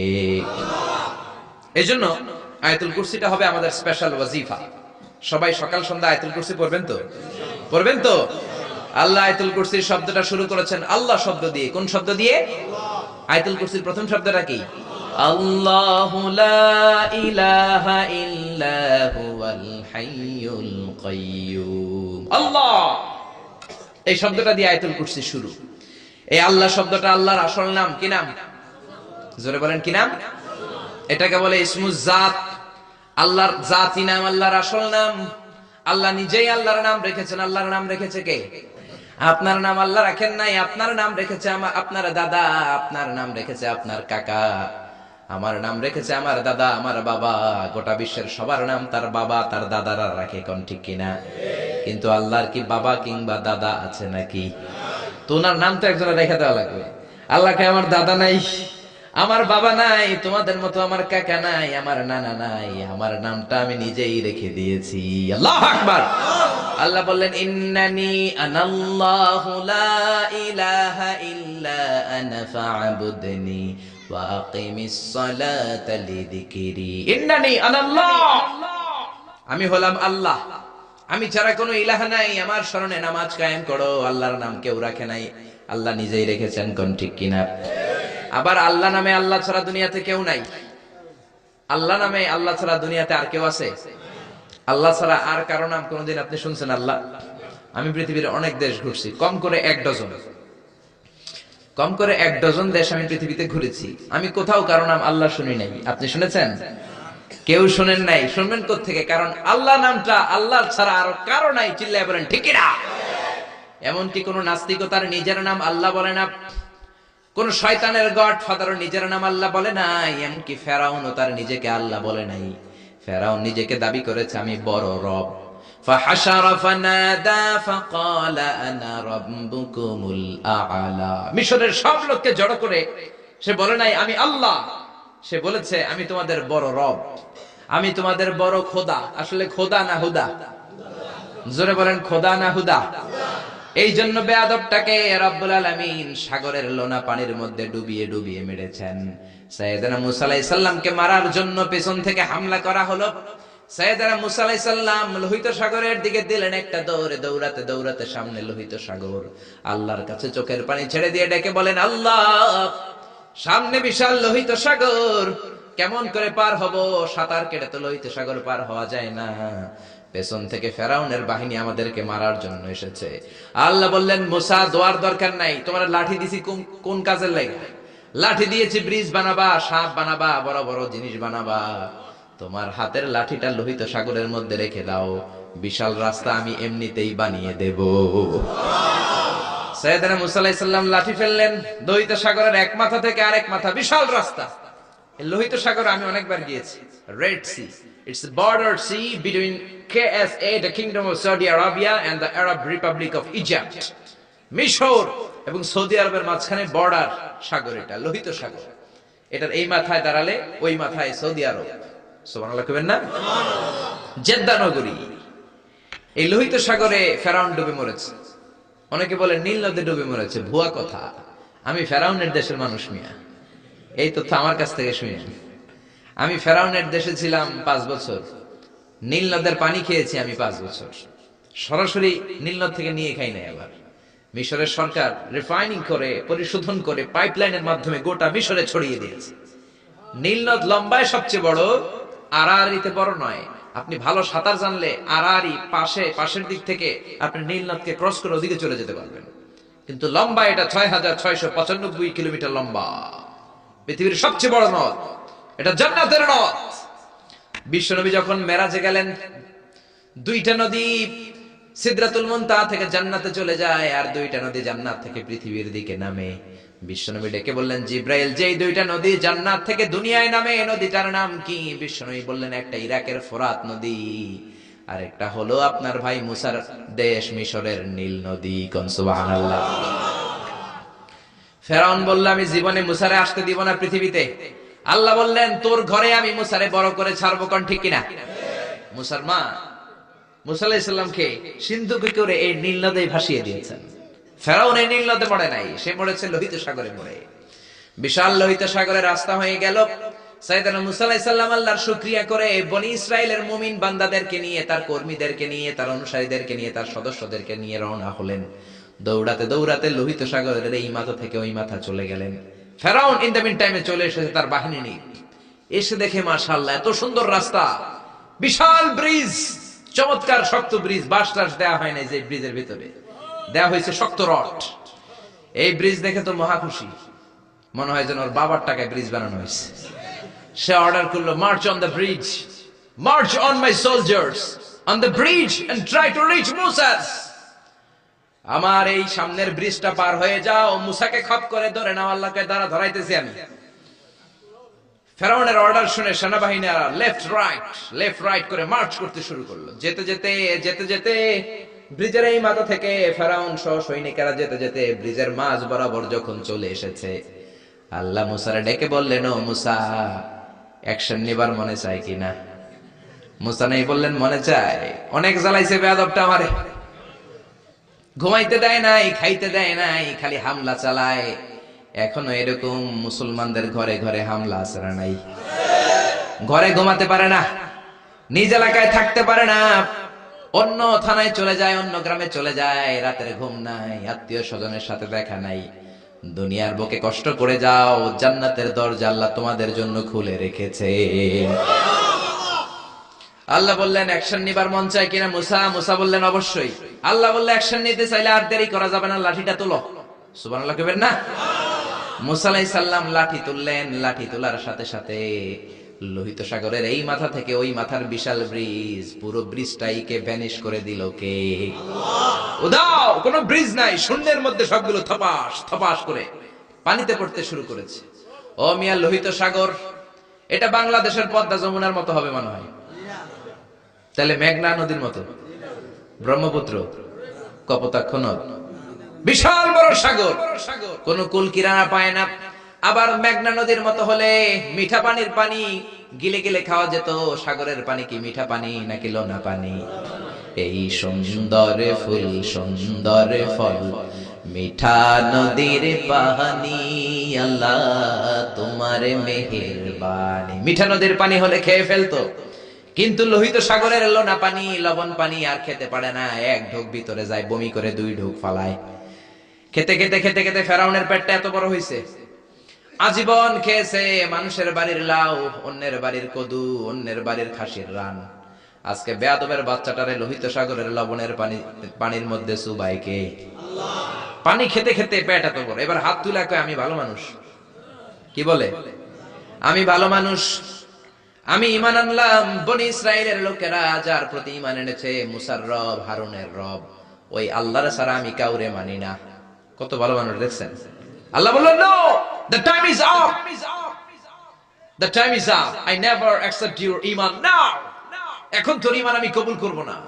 জিবরাইল বললেন, ওর মাথাটা একটু ঠাইসা দাও, আর একটু জুবা দিয়া, আর একটু লোনা পানি খাওয়া। জিবরাইল কিছুই করলেন না, ওইটা তো এমনি শুধু ভাসতেছে। মাথাটা একটু ঠেসে ধরলেন, আর কয়েক ঢোক পেটের ভিতরে ঢুকায় দিল কে? আল্লাহ বললেন, ফালইয়াউমা নুনাজ্জিকা বিবাদানিকা লিতাকুনা লিমান খালফাকা আয়া। ও ফেরাউন, তুই মরে গেলি, কিন্তু তোর লাশকে আমি মারবো না। তোর লাশটা গলবে না, পচবে না, কোনো কীট পতঙ্গ তোরে খাবে না, কোন তিমি মাছ তোর দেহের মধ্যে তার জিহ্বা লাগাবে না। কিয়ামত পর্যন্ত তোর চাচাতো ভাই, খালাতো ভাইদের জন্য তোর দেহটারে আমি শুটকি বানিয়ে রাখলাম। আজও ফেরাউনের লাশটা রয়ে গিয়েছে। আমি নিজ চোখে ফেরাউনের লাশ দেখেছি। মিশরের রাজধানী কায়রোর তাহরির স্কয়ারে তাদের যে মিউজিয়াম, ন্যাশনাল মিউজিয়ামের রয়্যাল মমিস চেম্বারে, আমরা তো আজহারের ছাত্র, ফ্রিতে ঢুকতাম, ফ্রি ঢুকছি, ফ্রি লাশ দেখেছি। পুরো দেহটাকে ব্যান্ডেজ করে রাখা হয়েছে। ফেরাউনের চারদিক দিয়ে আমি ঘুরলাম, এমনি রয়েছে, এমনি। আমি কই, ফেরাউন চাচা কেমন আছো? কোনো কথা নাই। আমি বললাম, আমাদের লিডার মুসারে তুমি কম জ্বালাও নাই, গ্লাসের মধ্যে তুমি আটকানো। যদি তুমি গ্লাসের ভিতরে না থাকতা, তোমার ঠ্যাং হাত একটাও থাকতো না। কোন ঠিক কিনা? ফেরাউনকে যদি আপনারা পাইতেন এই কসবা এলাকায়, ব্রাহ্মণবাড়িয়ায়, কি করতেন? আমরাকে যাওয়া লাগবে না, আমগো কোনো মাহফিলের মহিলা প্যান্ডেলের পাশ দিয়ে যাইতে পারলি হইব। বেডিরা ধইরা একেবারে সাইজ করে দিবে। জোরে বলেন ঠিক কিনা?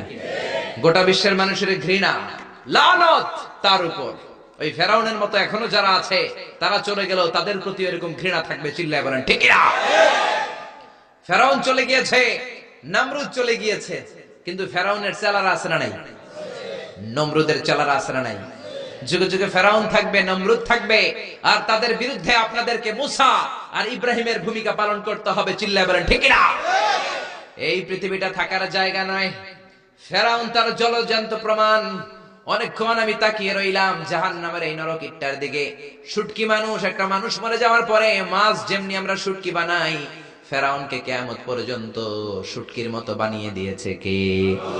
পৃথিবীতে কেউ তো স্থায়ী হয় না, হোক না সে ফেরাউন কি নমরুদ। কেউ হবে চিরদিন রয় না, কেউ হবে চিরকাল রয় না। জোরে বলেন ঠিক কিনা? এজন্য আল্লাহ বললেন, গোলাম আমারে চিনে নাও। আমার আসল নামটা দিয়ে আমি আয়াতুল কুরসি শুরু করেছি। আল্লাহু লা ইলাহা ইল্লা হুয়াল হাইয়ুল কাইয়্যুম। আল্লাহ শব্দ দিয়ে শুরু করেছেন আয়াতুল কুরসি। এ আল্লাহ কেমন আল্লাহ? এ আল্লাহ শব্দটা এমন শব্দ, যেই শব্দটারে কোনো পরিবর্তন করা যায় না। ভগবানের ভগবতী হয়, ঈশ্বরের ঈশ্বরী হয়, গডের গডেস হয়। আল্লাহর কোনো পরিবর্তন আছে নাকি? আল্লাহ বললেন, আমার শুধু একটাই নাম না, আরো 99টা নাম আছে না নাই? বিষ্ণু বললেন, ইন্না লিল্লাহি তিসআতাও ওয়া তিসঈনা ইসমা। আল্লাহর রয়েছে 99টা নাম। মান আহসাহা দাখালাল জান্নাহ। যে ব্যক্তি কলিজার মধ্যে 99 নাম মুখস্থ করে রাখবে, জাহান্নামের আগুন তার জন্য হারাম করে দিয়েছে কে? হারাম করে দিয়েছে আল্লাহ। এজন্য আল্লাহর 99 নাম মুখস্থ করবেন। রাজি আছেন তো? আল্লাহ বললেন, আমারে তুমি আল্লাহ বলে ডাকো কিংবা রহমান বলে ডাকো, আই ডোন্ট মাইন্ড। আমি কোনো মাইন্ড করি না। আল্লাহর 100টা নামের যে কোনো একটা নাম ধরে ডাকলেই আল্লাহ খুশি হয়ে যায়। চিল্লায় বলেন ঠিক কিনা? قل ادعوا الله أو ادعوا الرحمن أيما تدعوا فله الأسماء الحسنى। আমার নাম আল্লাহ, আমার নাম রহমান, যেটা দিয়ে ডাকো আমি খুশি। সুবহানাল্লাহ। আবার দেখেন, আল্লাহ নামটা তো সুন্দর নাম। একটা ছুরি দিয়ে আল্লাহ নামের প্রত্যেকটা অক্ষর যদি আপনি কেটে দেন, তারপরে ওই অক্ষরগুলো দিয়ে আল্লাহর পরিচয় কোরআনে আছে না নাই?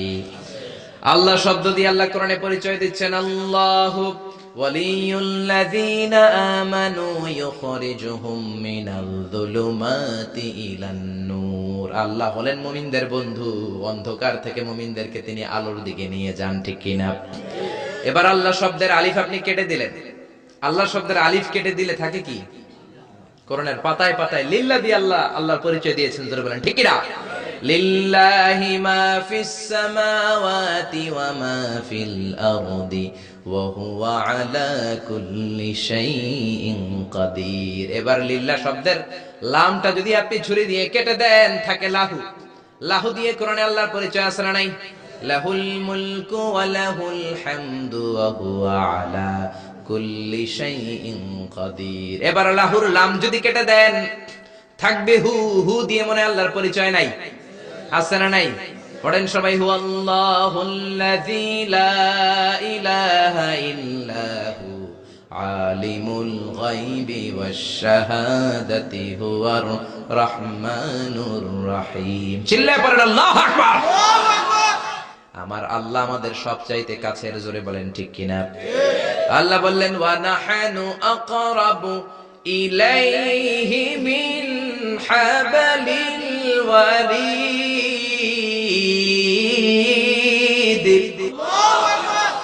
আমি আমার বান্দার শাহরগ কণ্ঠনালী, যেখানে শ্বাসনালী রয়েছে, ওই শ্বাসনালীর রগের চাইতো বান্দার বেশি কাছে থাকি। কোন সুবহানাল্লাহ। আমরা বললাম আল্লাহ আপনি যদি কাছে থাকেন আপনারা দেখি না কেন? এই শাহরগের কাছে আল্লাহ আকরাব, অনেক কাছে, তো কাছে থাকলে দেখি না কেন? আল্লাহ বললেন গোলাম আমারে দেখা যায় না, আমি সবাইরে দেখি কিন্তু আমারে কেউ দেখে না। কোন সুবহানাল্লাহ। কি এক আজীব বিষয়, তিনি সবাইরে দেখেন, সবাই তারে দেখে না। সুবহানাল্লাহ কইবেন না? লা তুদরিকুহুল আবসার ওয়া হুয়া ইউদরিকুল আবসার ওয়া হুয়াল লাতীফুল খাবীর। লা তুদরিকুহুল আবসার, গোটা বিশ্বের কোন চোখ আল্লাহর দেখে না, কিন্তু আল্লাহর চোখ সবাইরে দেখে। চিল্লায় বলেন ঠিক কিনা? মুসা আলাইহিস সালাম আল্লাহর ডেকে বললেন আল্লাহ রব্বি আরিনি আনজুর ইলাই। কেউ আপনারে দেখুক না দেখুক এটা আমার বিষয় না, আমি দেখে ছাড়ব। রব্বি আরিনি আনজুর ইলাইক, ও রব আমি আপনারে দেখতে চাই। আল্লাহ বললেন না না মুসা দেখতে পাবা না। লান তারানি, লান তারানি, never you can see me মুসা। ও মুসা, দুনিয়ার চোখ দিয়ে আমারে দেখা যায় না। জান্নাতে আসবা, আমার মেহমান হবা। জান্নাতের কনফারেন্স রুমে তোমরা যখন বসবা, আমার 70,000 নূরের পর্দা আমি তোমাদের জন্য সেদিন খুলে দেব। সেদিন আমাকে তোমরা দেখবা। মুসা আলাইহিস সালাম বললেন না রব্বি আরিনি আনজুর ইলাইক, আমি এখনই দেখব। এই পৃথিবীতে সব নবীদের মধ্যে থেকে মুসা আলাইহিস সালামের মেজাজ ছিল খুব গরম। উনি রেগে গেলে, এই মিয়া সেকটা গেলে, মাথার চুলগুলা টুপি পাগড়ি ভেদ করে উপর দিয়ে এরকম খাড়া হয়ে দাঁড়ায় যেত। মুসা আলাইহিস সালাম বললেন রব্বি আরিনি আনজুর ইলাইক, ও আল্লাহ আমি আপনারে দেখতে চাই। আল্লাহ বললেন না মুসা আমারে দেখা যাবে না। আল্লাহ বললেন দেখা যাবে না, মুসাকে আমি দেখেই ছাড়বো। আল্লাহ বলল না না। আল্লাহ বলে নো, মুসা বলে ইয়েস। আল্লাহ বলে নো, মুসা বলে ইয়েস। আল্লাহ কি বলে? মুসা কি বলে? আল্লাহ বলল নো, মুসা কয় ইয়েস। ভেজাল আছে না নাই? আল্লাহ বললেন মুসা 3 বার নো বললাম, তুমি 3 বার ইয়েস বললা, তুমি তো ভেজাল লাগাই দিলা মুসা। মুসা আলাইহিস সালাম বললেন ভেজাল টেজাল বুঝি না, আপনারে আমি দেখাই সারুম। কারণ মুসা আলাইহিস সালাম আল্লাহর আওয়াজ শুনতেন। আপনি কি আল্লাহর আওয়াজ শুনেন? তো আপনার দেখার বাসনা কেমন আর মুসা আলাইহিস সালামের দেখার বাসনা কেমন তো একরকম নয়। উনি তো আল্লাহর আওয়াজটা শুনতেন। ওয়া কাল্লামাল্লাহু মুসা তাকলিমা, without any media, without any via, আল্লাহ সরাসরি মুসার সাথে কথা বলতেন। জোরে করে আল্লাহু আকবার। উনি প্রতিদিন আল্লাহর সাউন্ডটা শুনেন। আল্লাহর সাউন্ড এত সুন্দর, না জানি আল্লাহ দেখতে কত সুন্দর। এই চিন্তা মুসা আলাইহিস সালামের মধ্যে আছে না নাই? এজন্য মুসা আলাইহিস সালাম 3 বার বললেন ইয়েস ইয়েস ইয়েস। আল্লাহ আমি দেখেই ছাড়বো। আল্লাহ কয় নো নো নো। বেজার লাগছে না? আল্লাহ বললেন মুসা কোন নবী এমন আবদার করে নাই, তুমি কেন করলা? মুসা কয় আমি এমনই করি, আমি আমার যেটা মনে চাই ওইটা আমি আদায় কইরা সারি। সুবহানাল্লাহ কইবেন না? আল্লাহ বললেন ঠিক আছে, ফাইন ইস্তাকাররা মাকানাহু ফাসাউফা তারানি। তোমার দিকে নূরের তাজাল্লি দিলে তোমার এত খুঁজে পাওয়া যাবে না রে মুসা। আমি আমার নূরের তাজাল্লিটা আরব বিশ্বের সব চাইতে উঁচু পাহাড় তুর পাহাড়ের উপরে দেব। আমার নূরের ফোকাস আমি তুর পাহাড়ের উপরে দেব। ফাইন ইস্তাকাররা মাকানাহু ফাসাউফা তারানি। তুর পাহাড় যদি টিকে থাকতে পারে তুমি কিছু দেখলে দেখবা, আর তুর পাহাড় টিকে থাকতে না পারলে তোমার দেখা সম্ভব না। চিল্লায় বলেন ঠিক না? এই পৃথিবীতে সবচেয়ে বড় পাহাড় এশিয়া মহাদেশে হচ্ছে মাউন্ট এভারেস্ট। ইউরোপের হচ্ছে আলাস্কা পর্বতমালা, আমেরিকাতে হচ্ছে আল্পস পর্বতমালা, আরব বিশ্বের সবচেয়ে বড় পর্বতের নাম হলো তুর পাহাড়ের পর্বতমালা। কোন সুবহানাল্লাহ। এই তুর পাহাড়ের চূড়ায় আমি 2 বার উঠেছি। যে তুর পাহাড়ের কথা আল্লাহ কোরআনে 10 বার বলেছেন। আমার জীবনে এত কষ্ট কখনো হয় নাই যত কষ্ট হয়েছে তুর পাহাড়ে উঠতে। 120 জনের একটা কাফেলা নিয়ে আমি উঠেছিলাম, কাঁধে ব্যাগ। কত কষ্ট যে হয়েছে, পাহাড় কেটে কেটে সরকার রাস্তা বানিয়ে রেখেছে। দিনের বেলা উঠা যায় না, ওঠা শুরু করতে হবে রাত 12টা 1টায়। উঠতে উঠতে আপনি রাত 4টার দিকে পৌঁছবেন। আবার ফজরের আজান দেয়া মাত্রই নামাজ পড়ে ব্যাক করবেন। You have to return back. ওখানে পৃথিবীর প্রাচীন একটা খ্রিস্টানদের গির্জা আছে, সেন্ট ক্যাথারিনা গির্জা। ওইখানে একটা গাছ আছে, যে গাছের ভেতর থেকে মুসা আলাইহিস সালাম আল্লাহর আলো দেখেছিলেন। ওই গাছটা আজও আছে। খ্রিস্টান, ইহুদি, মুসলমান 3 ধর্মের লোকদের জন্য এটা তীর্থস্থান, সবাই যায়। ওই গাছের গোড়া দিয়ে প্রতি বছর নতুন গাছ গজায়। খ্রিস্টানরা ওইখানে মনের কথা লিখে গার্লফ্রেন্ডের নাম লিখে দিয়ে আসে কাগজে, যাতে দেশে আসলে গার্লফ্রেন্ডের সাথে বিয়ে হয়ে যায়। ওই গাছে লাগাই দিলে আপনার গাছ কিছু করতে পারবে না। সুতা লাগাইলে সুতা আপনারা কিছু করতে পারবে না, মিয়া করতে পারে একজন, তিনি কে? চূড়ায় উঠলাম ফজরের সময়। এত কষ্ট হয়েছে এই তুর পাহাড়ের চূড়ায় উঠতে, অসম্ভব কষ্ট। বাংলাদেশের পাহাড়গুলো মাটির পাহাড়। আপনি বান্দরবানের চিম্বুক পাহাড়ে যান, আমি উঠেছি চিম্বুকের চূড়ায়। সেনাবাহিনীর মিলিটারি ক্যাম্প আছে ওখানে। 3টার দিকেও চমৎকার বাতাস, সমস্যা নাই, কারণ পাথরটা মাটির পাথর, মাটির পাহাড়। পাহাড়টা কিসের পাহাড়? আর আরব বিশ্বের পাহাড়গুলো পাথরের পাহাড়। ওই পাথরের কন্টাকে যদি সানশাইন লাগে, সূর্যের আলো লাগে, 2 ঘন্টার মধ্যে মরুভূমির মতো গরম হয়ে যায়, আর থাকা যায় না। আমরা নেমে আসলাম ফজরের নামাজ পড়ে। আল্লাহ বললেন, মুসা ঠিক আছে, বায়না যখন ধরেছ, আমার নূর দেখতে চাও, তাড়াতাড়ি তুর পাহাড়ের উপরে উঠে যাও। আগামীকাল তুর পাহাড়ের উপরে তুমি এতটার সময় আসবা, আমি আমার নূরের তাজাল্লি তুর পাহাড়ে দিয়ে দেব। যদি তুর পাহাড় টিকতে পারে তুমি দেখবা। মুসা আলাইহিস সালাম তো খুশিতে বাকবাকুম। এতদিন আল্লাহর আওয়াজ শুনতাম, এখন আল্লাহরে দেখবো, নূর দেখা যাবে। পরের দিন ওযু করে গোসল করে সাইয়েদনা মুসা আলাইহিস সালাম দৌড়াতে দৌড়াতে টাইমের আগেই হাজির। টাইমের আগেই যে তুর পাহাড়ের উপরে হাজির। আল্লাহ বললেন, মুসা এত আগে আসলা কেন? মুসা কয়, আমার তো আর সয় না। কোন সুবহানাল্লাহ। আল্লাহ বললেন, আমার সব কাজ টাইমলি হয়। সময় যখন হলো, শেষবারের মতো আল্লাহ মুসা আলাইহিস সালামকে জিজ্ঞেস করলেন, মুসা তুমি কি আসলেই আমার নূর দেখতে চাও কিনা? কারণ খেলাটা সাধারণ কোনো খেলা নয়, এটা বিপিএল এর খেলা নয়, আইপিএল এর নয়, এটা মুসার সাথে বিশ্ব গভর্নমেন্টের খেলা, ঠিক না? খেলার মাঝখানে যে যদি বলে আমি খেলবো না, তাহলে কিন্তু হবে না রে মুসা। আমার নূরের তাজাল্লি আমার আরশের উপর থেকে দুনিয়াতে পড়বে, খেলাটা বড় ডেঞ্জারাস খেলা, ঠিক কি না? মুসা আলাইহিস সালাম বললেন, ব্যাপার না, ব্যাপার না, আমি রাজি। সবচেয়ে শক্তিশালী নবী ছিলেন মুসা আলাইহিস সালাম। ফেরাউনের এক বাবুর্চিরে থাপ্পড় মেরে দুনিয়া থেকে বিদায় করে দিয়েছে। নিহত করার জন্য মারে নাই। ফেরাউনের বাবুর্চি মিশরে নতুন একজন টুরিস্ট এসেছিল, ভিজিটর, তার সাথে মারামারি লাগাইল।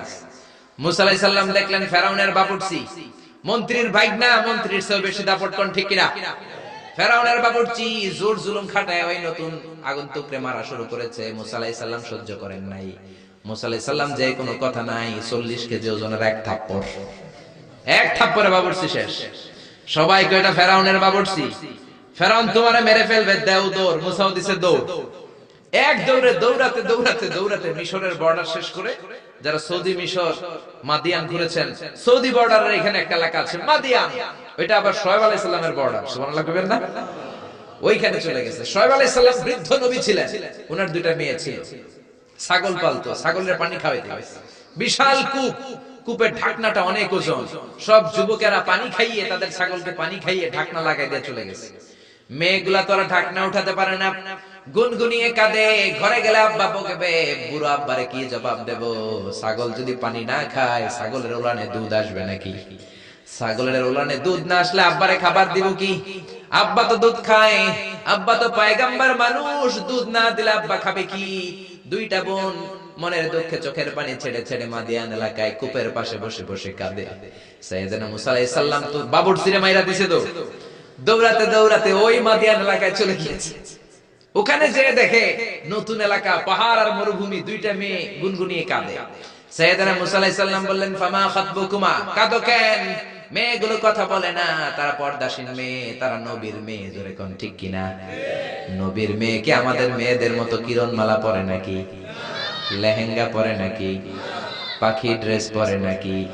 আছি আমরা কোন জামানায়, লাজ শরম গেছে হারায়, পাতলা শাড়ির বাহার, পাখি ড্রেস, লেহেঙ্গা পোশাক দেখে নারীর লাজে মরে যাই। হায় হায়, আছি আমরা কোন জামানায়, লাজ শরম গেছে হারায়। জোরে বলেন ঠিক না?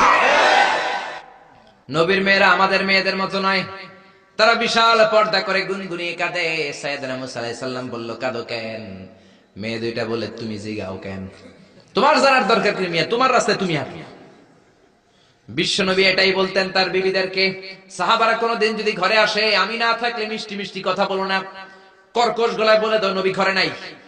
কারণ আপনি ঘরে নাই, আপনি বাসায় নাই, আপনার মোবাইলে ফোন আসলো, আপনার বিবি যদি মিষ্টি মিষ্টি আলাপ শুরু করে দেয়, আপনার অফিসের বস আপনারে চায়, ফোন দিয়েছে, ভাবি ধরে যদি মিষ্টি মিষ্টি আলাপ করে, ভেজাল আছে না নাই? এজন্য খবরদার, মহিলারা কোনো অপরিচিত লোকের ফোনের মধ্যে বড় কথা বলবেন না। কাকে ফোন দিয়েছেন? স্বামীকে, বাসায় নাই, কাট কাট। জোরে বলেন ঠিক না? কাকে ফোন দিয়েছেন? আব্বাকে, আব্বা বাসায় নাই, কেটে দেন। মিষ্টি মিষ্টি আলাপের দরকার নাই। আপনি কেমন আছেন, কোথায় বসে আছেন, কি করেন, কোন কলেজে পড়েন, এটা তোর দরকার কি বেটা? ঠিক কিনা বলেন?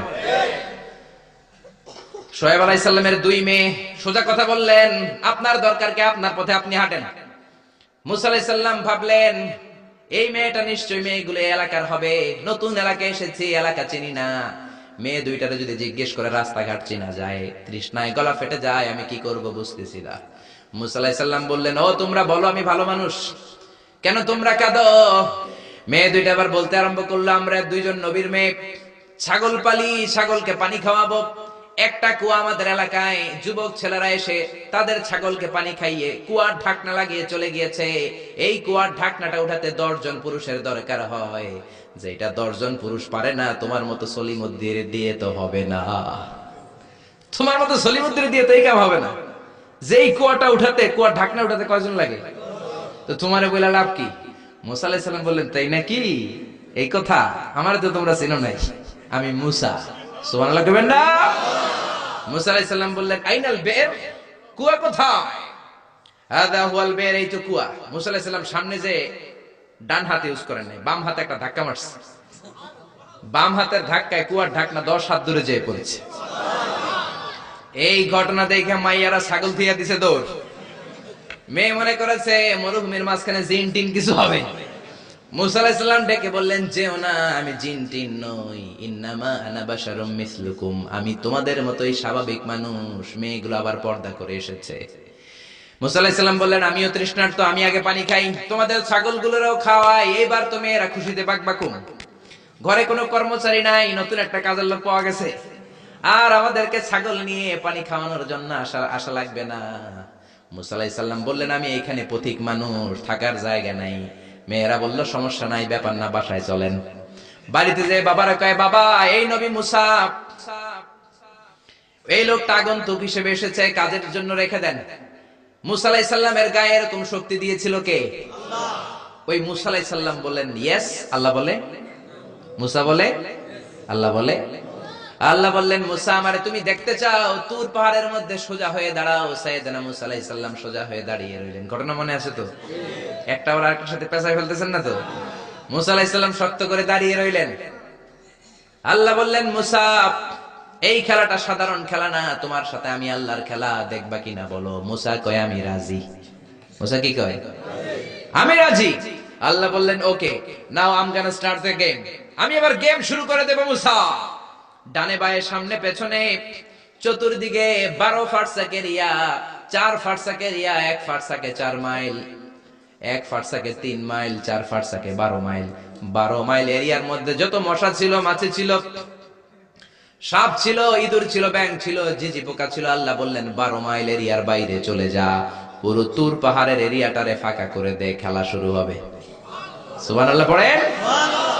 মশা, মাছি, ঝিঝি পোকা যত কিছু আছে সব 12 মাইল এরিয়ার বাইরে চলে গেল, সব চলে গিয়েছে। এবার মুসা আলাইহিস সালাম দাঁড়িয়ে রইলেন। আল্লাহ বললেন, ও জিব্রাইল, তুমিও 12 মাইল এরিয়ার বাইরে চলে যাও। সাইয়েদনা জিব্রাইল ডেকে বলে, আল্লাহ, সৃষ্টির শুরু থেকে আজ পর্যন্ত আমিও তো তোমার নূর দেখি নাই। আল্লাহু আকবার। সিদরাতুল মুনতাহার এইখানে কান লাগিয়ে তোমার আদেশগুলো শুনি, তোমার অর্ডারগুলো নবীদের কাছে আমি উপর থেকে পৌঁছে দেই, আমিও তো তোমার নূর দেখি নাই। আমার ভাই মুসা নবীর সাথে আমিও যদি একটু নূর দেখতে পারি, সমস্যাটা কোথায়? আল্লাহ বললেন, না, সমস্যা আছে, কারণ খেলা তো তোমার সাথে আমার না, খেলা আল্লাহর সাথে মুসার। জোরে কোন ঠিক না? তুমিও 12 মাইল এরিয়ার বাইরে চলে যাও। চলে গেল। এরপরে মুসা আলাইহিস সালাম বললেন, আল্লাহ, এবার আমি রেডি। আল্লাহ বলল, আমি তো রেডি না, কারণ তোমার দুই কাঁধের মধ্যে দুইটা ফেরেশতা আছে না নাই? কিরামান কাতিবিনা ইয়ালামুনা মা তাফআলুন। ও কিরামান কাতিবিন, খেলা শেষ হওয়া পর্যন্ত তোরাও একটু চলে যা। কিরামান কাতিবিনও নাই। এবার আল্লাহ 12 মাইল এরিয়ার মধ্যে স্পেশাল সিকিউরিটি ফোর্স এঞ্জেল পাঠালেন। ফেরেশতারা চলে আসলো। তারা হাতের সাথে হাত লাগিয়ে, পায়ের সাথে পা লাগিয়ে 12 মাইল এরিয়ার মধ্যে বিশাল সীসা ঢালা প্রাচীর দেয়াল দিয়ে দিল। আল্লাহু আকবার। খেলার মধ্যে বাউন্ডারির দরকার আছে না নাই? বিশাল 12 মাইলের বাউন্ডারি দিয়ে আল্লাহ বললেন, মুসা, শেষবারের মতো জিজ্ঞেস করি, তুমি খেলতে রাজি আছো কিনা? মুসা কয়, ব্যাপার না। শক্ত হয়ে দাঁড়িয়ে রইলেন। আল্লাহ বললেন, ঠিক আছে। রব্বুল আলামিন এবার 12 মাইল এরিয়াটাকে ঘুটঘুটে অন্ধকার করে দিলেন। এত অন্ধকার, মুসা আলাইহিস সালাম নিজের হাত নিজে দেখে না, নিজের শরীরকে নিজে দেখে না।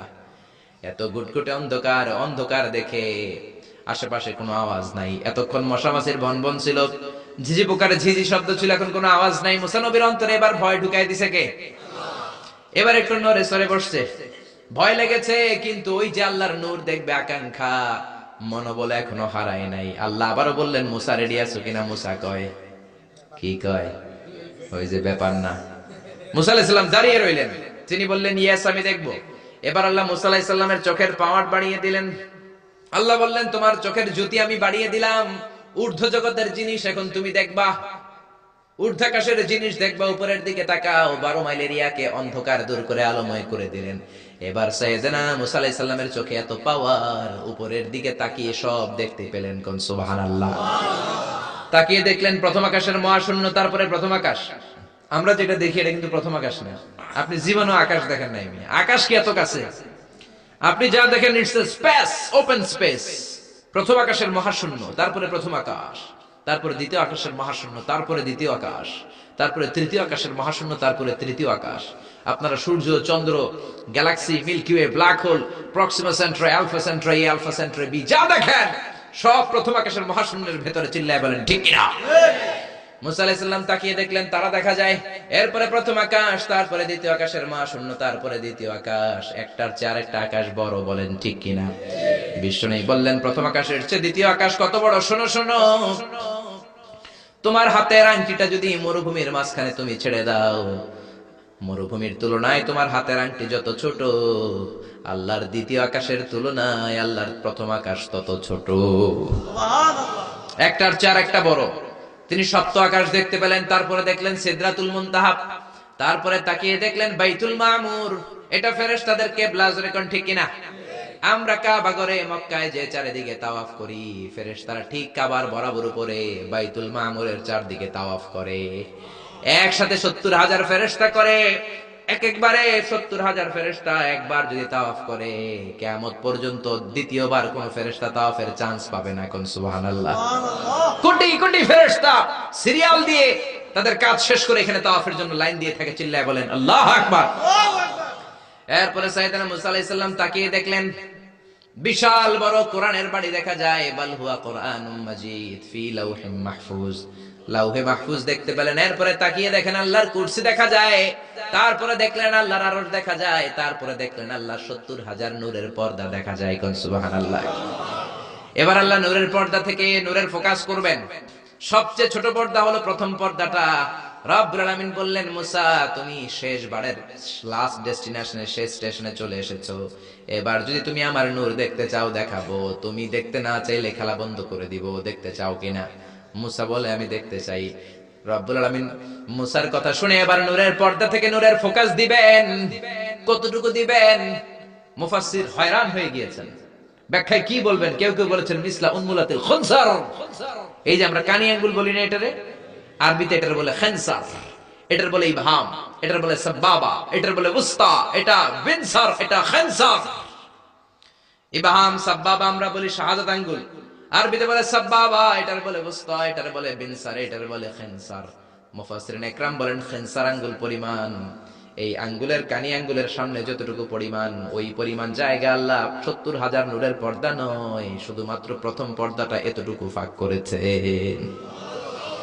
আবার কোন কোন মুফাসসিরিন বলেছেন না না, এত বেশি না, একটা সুইয়ের পেছনে যত ছিদ্র, সুইয়ের ভেতরে সুতা ঢোকানোর জন্য যতটুকু ছিদ্র লাগে ততটুকু ছিদ্র আল্লাহ আলাদা করে তিনি ফোকাস করেছেন। ফালাম্মা তাজাল্লা রাব্বুহু লিল জাবালি জাআলাহু দাক্কাও ওয়া খাররা মূসা সাইকা। রব্বুল আলামিন নূরের তাজাল্লি যখন তুর পাহাড়ের উপর দিলেন, 1 সেকেন্ডের জন্য নূরের ফোকাস নয়, 1 সেকেন্ড 1000 ভাগ করলে হয় 1 মাইক্রোসেকেন্ড, 1 মাইক্রোসেকেন্ড 1000 ভাগ করলে হয় 1 ন্যানো সেকেন্ড। 1 ন্যানো সেকেন্ডের জন্য রব্বুল আলামিন নূরের ফোকাস দিলেন। কোন সুবহানাল্লাহ।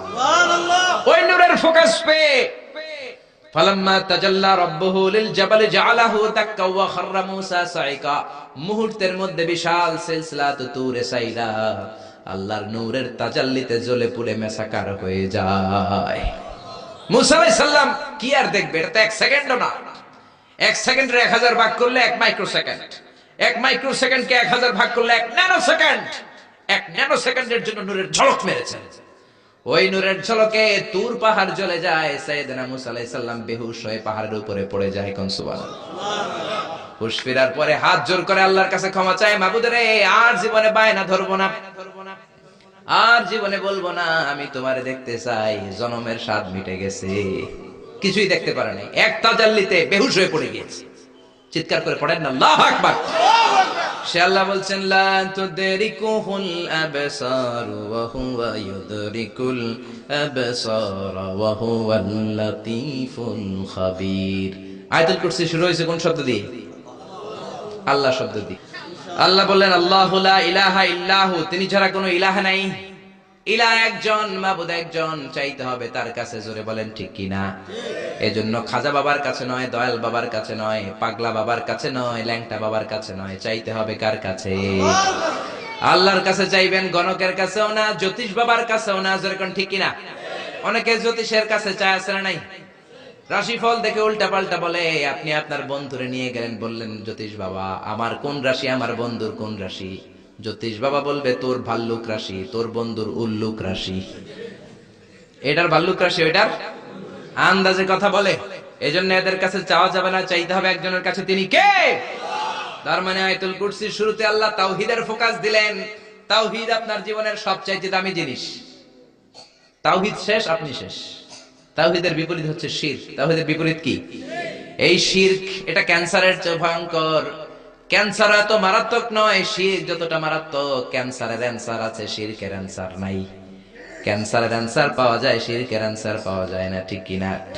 ইন্নাল্লাহা লা ইয়াগফিরু আন ইউশরাকা বিহি, আল্লাহ শিরক ছাড়া সব গুনাহকে ক্ষমা করে দিতে পারেন, শিরকের গুনাহ আল্লাহ কখনো ক্ষমা করেন না। কোন ঠিক কি না?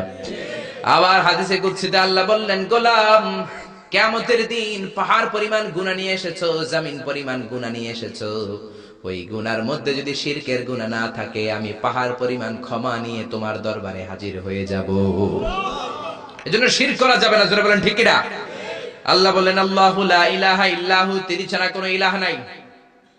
আল হাইয়ুল কাইয়ুম, তিনি হলেন শাশ্বত চিরঞ্জীব। আল হাই মানে দাইমুল হায়াত, দাইমুল বাকা, আজীবন তিনি থাকবেন, তিনি কোনদিন শেষ হবেন না। তিনি হলেন আল হাই। আল হাই মানে দাইমুল বাকা, আজীবন তিনি বেঁচে থাকবেন। সবাই মরে যাবে, তিনি থাকবেন। কোন ঠিক কি না? কুল্লু মান আলাইহা ফানিন ওয়া ইয়াবকা ওয়াজহু রাব্বিকা যুল জালালি ওয়াল ইকরাম ফাবিআইয়ি আলাই রাব্বিকুমা তুকাযযিবান। তিনি অক্ষয়, তিনি অব্যয়, তিনি অনাদি, তিনি অনন্ত, তিনি শাশ্বত, তিনি চিরঞ্জীব, তিনি সদা জাগ্রত, সদা সজাগ। চিল্লায় বলেন ঠিক কি না? আজীবন তিনি বাঁচবেন, তিনি মরবেন না। এজন্য বলা হয় আল বাকাউ লিল্লাহ। আমাদের দেশে মানুষ মারা গেলে হু হু করে কাঁদা শুরু করে দেয়, আরব দেশে কাঁদে না। তারা কেরাতের সম্মেলন করে, কেউ মারা গেলে 3 দিন পরে কেরাত সম্মেলন করে। এই যে কেরাত সম্মেলন, বিশাল বড় কেরাত সম্মেলনের মধ্যে তারা তাদের মৃত ব্যক্তির জন্য দোয়া করে। কিন্তু আমরা তো এমনটা করি না। আমাদের চিল্লা চিল্লি আছে না নাই? আমারে লইয়া গেল রে, সাইরা গেল রে। মহিলারা কাঁদে বেশি, ঠিক কি না? একেবারে চুল টানাটানি মাটিতে গড়াগড়ি খায়, আছে না নাই?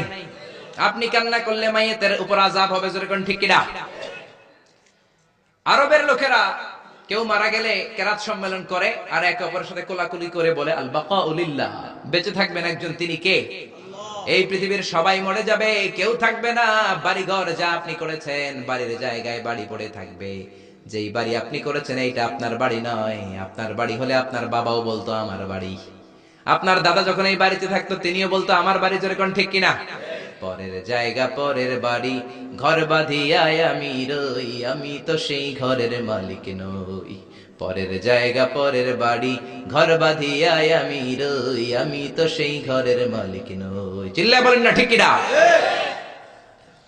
সবাই মরে যাবেন, সবাই আমরা মরে যাব। আল্লাহ মালাকুল মাউতকে ডেকে বলবেন, ও মালাকুল মাউত, আর কে কে বেঁচে আছে? মালাকুল মাউত বলবে, কেউ বেঁচে নাই, সব মানুষগুলোরে মেরে ফেললাম। আল্লাহ বলবেন, এবার জিনদেরকে মেরে ফেলো। জিনগুলারও মেরে ফেলা হবে। এবার আল্লাহ ডেকে বলবেন, ইয়া মালাকুল মাউত আখবিরনি মান ইয়াবকা, কে কে বেঁচে আছে বলো। মালাকুল মাউত বলবে, আল্লাহ কেউ বেঁচে নাই, জিনেরা উঠেস। আল্লাহ বলবে, এবার ইবলিস রে ধর। কারে ধর? সবাইকে মারতে যত কষ্ট দিয়েছো, ইবলিসকে ডবল কষ্ট দিয়ে মারো। মালাকুল মাউত বলবে, ইবলিসও শেষ। আল্লাহ বলবেন, এবার ফেরেশতাদেরকে মারো। মালাকুল মাউত বলবে, ফেরেশতারাও শেষ। আল্লাহ বলবে, আখবিরনি মান ইয়াবকা, আর কে কে বেঁচে আছে বলো। মালাকুল মাউত বলবে, আল্লাহ শুধুমাত্র 4 জন ফেরেশতা বাকি। চিল্লায় বলেন, কয়জন? জিব্রাইল, ইসরাফিল, মিকাইল আর আমি আজরাইল। আল্লাহ বলবেন, জিব্রাইলের রূহ কবজ করে আনো, মিকাইলের রূহ কবজ করে আনো, ইসরাফিলের রূহ কবজ করে আনো। এবার আল্লাহ বলবেন, ইয়া মালাকুল মাউত আখবিরনি মান ইয়াবকা, আর কে কে বেঁচে আছে বলো। মালাকুল মাউত বলবে, আল্লাহ মহাবিশ্বে আর কেউ বেঁচে নাই, শুধুমাত্র 2 জন ছাড়া। এক হলেন আপনি আল হাইয়ুল কাইয়ুম, শাশ্বত চিরঞ্জীব, আপনার কোনো লয় নাই, ক্ষয় নাই, অব্যয় অক্ষয়, সদা জাগ্রত, সদা সজাগ। আর হলাম আমি আপনার হুকুমের গোলাম আজরাইল। এই 2 জন ছাড়া মহাবিশ্বে আর কেউ বেঁচে নাই। আল্লাহ ডেকে বলবেন, আজরাইল সবাইকে তো মারলি, এইবার একটু তুই মর। এবার তুই মর, তুই মর। এই কথা শুনে মালাকুল মাউতের কাঁপুনি ছুটে যাবে। কাঁপতে কাঁপতে ডেকে বলবে, আল্লাহ সবাইকে আমি মারলাম, আমি মরবো কেন? আল্লাহ বলবেন, তুই মরবি। মালাকুল মাউত বলল, আগে বলেন নাই কেন যে আমিও মরবো? আল্লাহ বললেন, তুই কি জানিস না, কুল্লু নাফসিন যায়িকাতুল মাউত, দুনিয়ার সবাইকে মৃত্যুর স্বাদ নিতে হবে, কোন ঠিক কি না? এজন্য ঘর ঘর কইরেন না মিয়া, এই দামি ঘর আপনার সাথে যাবে না। সুন্দর জামা পরে রইলেন, এটা দুনিয়ার জন্য, কবরে কিন্তু যাবে না। দামি ঘড়ি পরে রইলেন, ঘড়ি যাবে না। চোখে চশমা দিয়ে রইলেন, চশমাটা যাবে না। দামি টয়লেট বানালেন, ফিটিংস বানালেন, আপনার শেষ গোসলটা আপনার টয়লেটে হবে না। আপনার দামি ফিটিংস দিয়ে বানানো আপনার চমৎকার টয়লেটের মধ্যে 20টা বছর দামি এই টয়লেটের মধ্যে টাইলস করা টয়লেটে গোসল করলেন, আপনার শেষ গোসলটাকে আপনার টয়লেটে হবে নাকি? আপনার দামি ফিটিংস দেয়া টয়লেটের মধ্যে গোসলখানে আপনার শেষ গোসল হবে না। যেখানে মুর্দা ধোয়া হয়, মরা ধোয়া হয়, ওই জায়গায় আপনার গোসল হবে, ঠিক না? আল্লাহ ডেকে বলবেন, মালাকুল মাউত আখবিরনি মান ইয়াবকা, কে কে বেঁচে আছে বল। আল্লাহ আমি ছাড়া আর কেউ নাই। আল্লাহ বলবে, তুই মর, তুই মর। শুনে কাঁপতে কাঁপতে ডেকে বলবে, আল্লাহ সৃষ্টির শুরুতে যদি আমি জানতাম আমাকেও একদিন মরতে হবে, তাহলে এই মৃত্যু ফেরেশতার দায়িত্ব নিতে আমি ক্ষমা চাইতাম। আমি বলতাম, আমার ভাই জিব্রাইল রে আপনি মালাকুল মাউত বানিয়ে দেন, আমাকে আপনি জিব্রাইলের অভিবন্টনের দায়িত্ব দেন, কিংবা ইসরাফিলের দায়িত্ব, সিংহায় ফুৎকার দায়িত্বটা আপনি আমারে দেন। ইসরাফিল রে মালাকুল মাউত বানিয়ে দেন, কিংবা আপনি মিকাইলের বৃষ্টি বন্টন করার দায়িত্বটা আমারে দিয়ে দেন, মিকাইলকে আপনি আজরাইল বানিয়ে দেন। আল্লাহ বলবেন, কথা নাই, জান্নাত জাহান্নামের মাঝ বরাবর যে দাঁড়া, জান্নাত জাহান্নামের মাঝ বরাবর যে একটা জায়গা আছে, জায়গাটার নাম হলো আরাফ। ওইখানে কাঁপতে কাঁপতে কাঁপতে দাঁড়াবে। আল্লাহ বলবেন, মালাকুল মাউত কথা বলে আর কেঁপে লাভ নাই, মরতে তোমাকে হবেই। মউত ইয়া মালাকুল মাউত, মর, মরে যা। এক ধমক দেওয়ার সাথে সাথে চিৎকার মেরে মালাকুল মাউত জান্নাত জাহান্নামের মাঝখানে বিকট একটা চিৎকার মেরে বেহুশ হয়ে ওইখানেই মরে যাবে। বিশ্বনবী বলেন, মালাকুল মাউতের চিৎকার এত ভয়ঙ্কর হবে সেদিন, ওই চিৎকারের আওয়াজ যদি দুনিয়ার মানুষেরা শুনতো, কিয়ামতের জন্য আলাদা করে ইসরাফিলের সিঙ্গার কোনো দরকার হতো না। ওই মালাকুল মাউতের চিৎকার শুনলে ওই আওয়াজে, চিৎকারের আওয়াজে দুনিয়ার সব মানুষগুলো কানের পর্দা ফেটে লাশ হয়ে তখনই মরে যেত। এবার ডানেও কেউ নাই, বায়েও কেউ নাই, সামনেও কেউ নাই, পেছনেও কেউ নাই, উপরেও কেউ নাই, নিচেও কেউ নাই, একজন ছাড়া। চিৎকার করে বলেন, তিনি কে?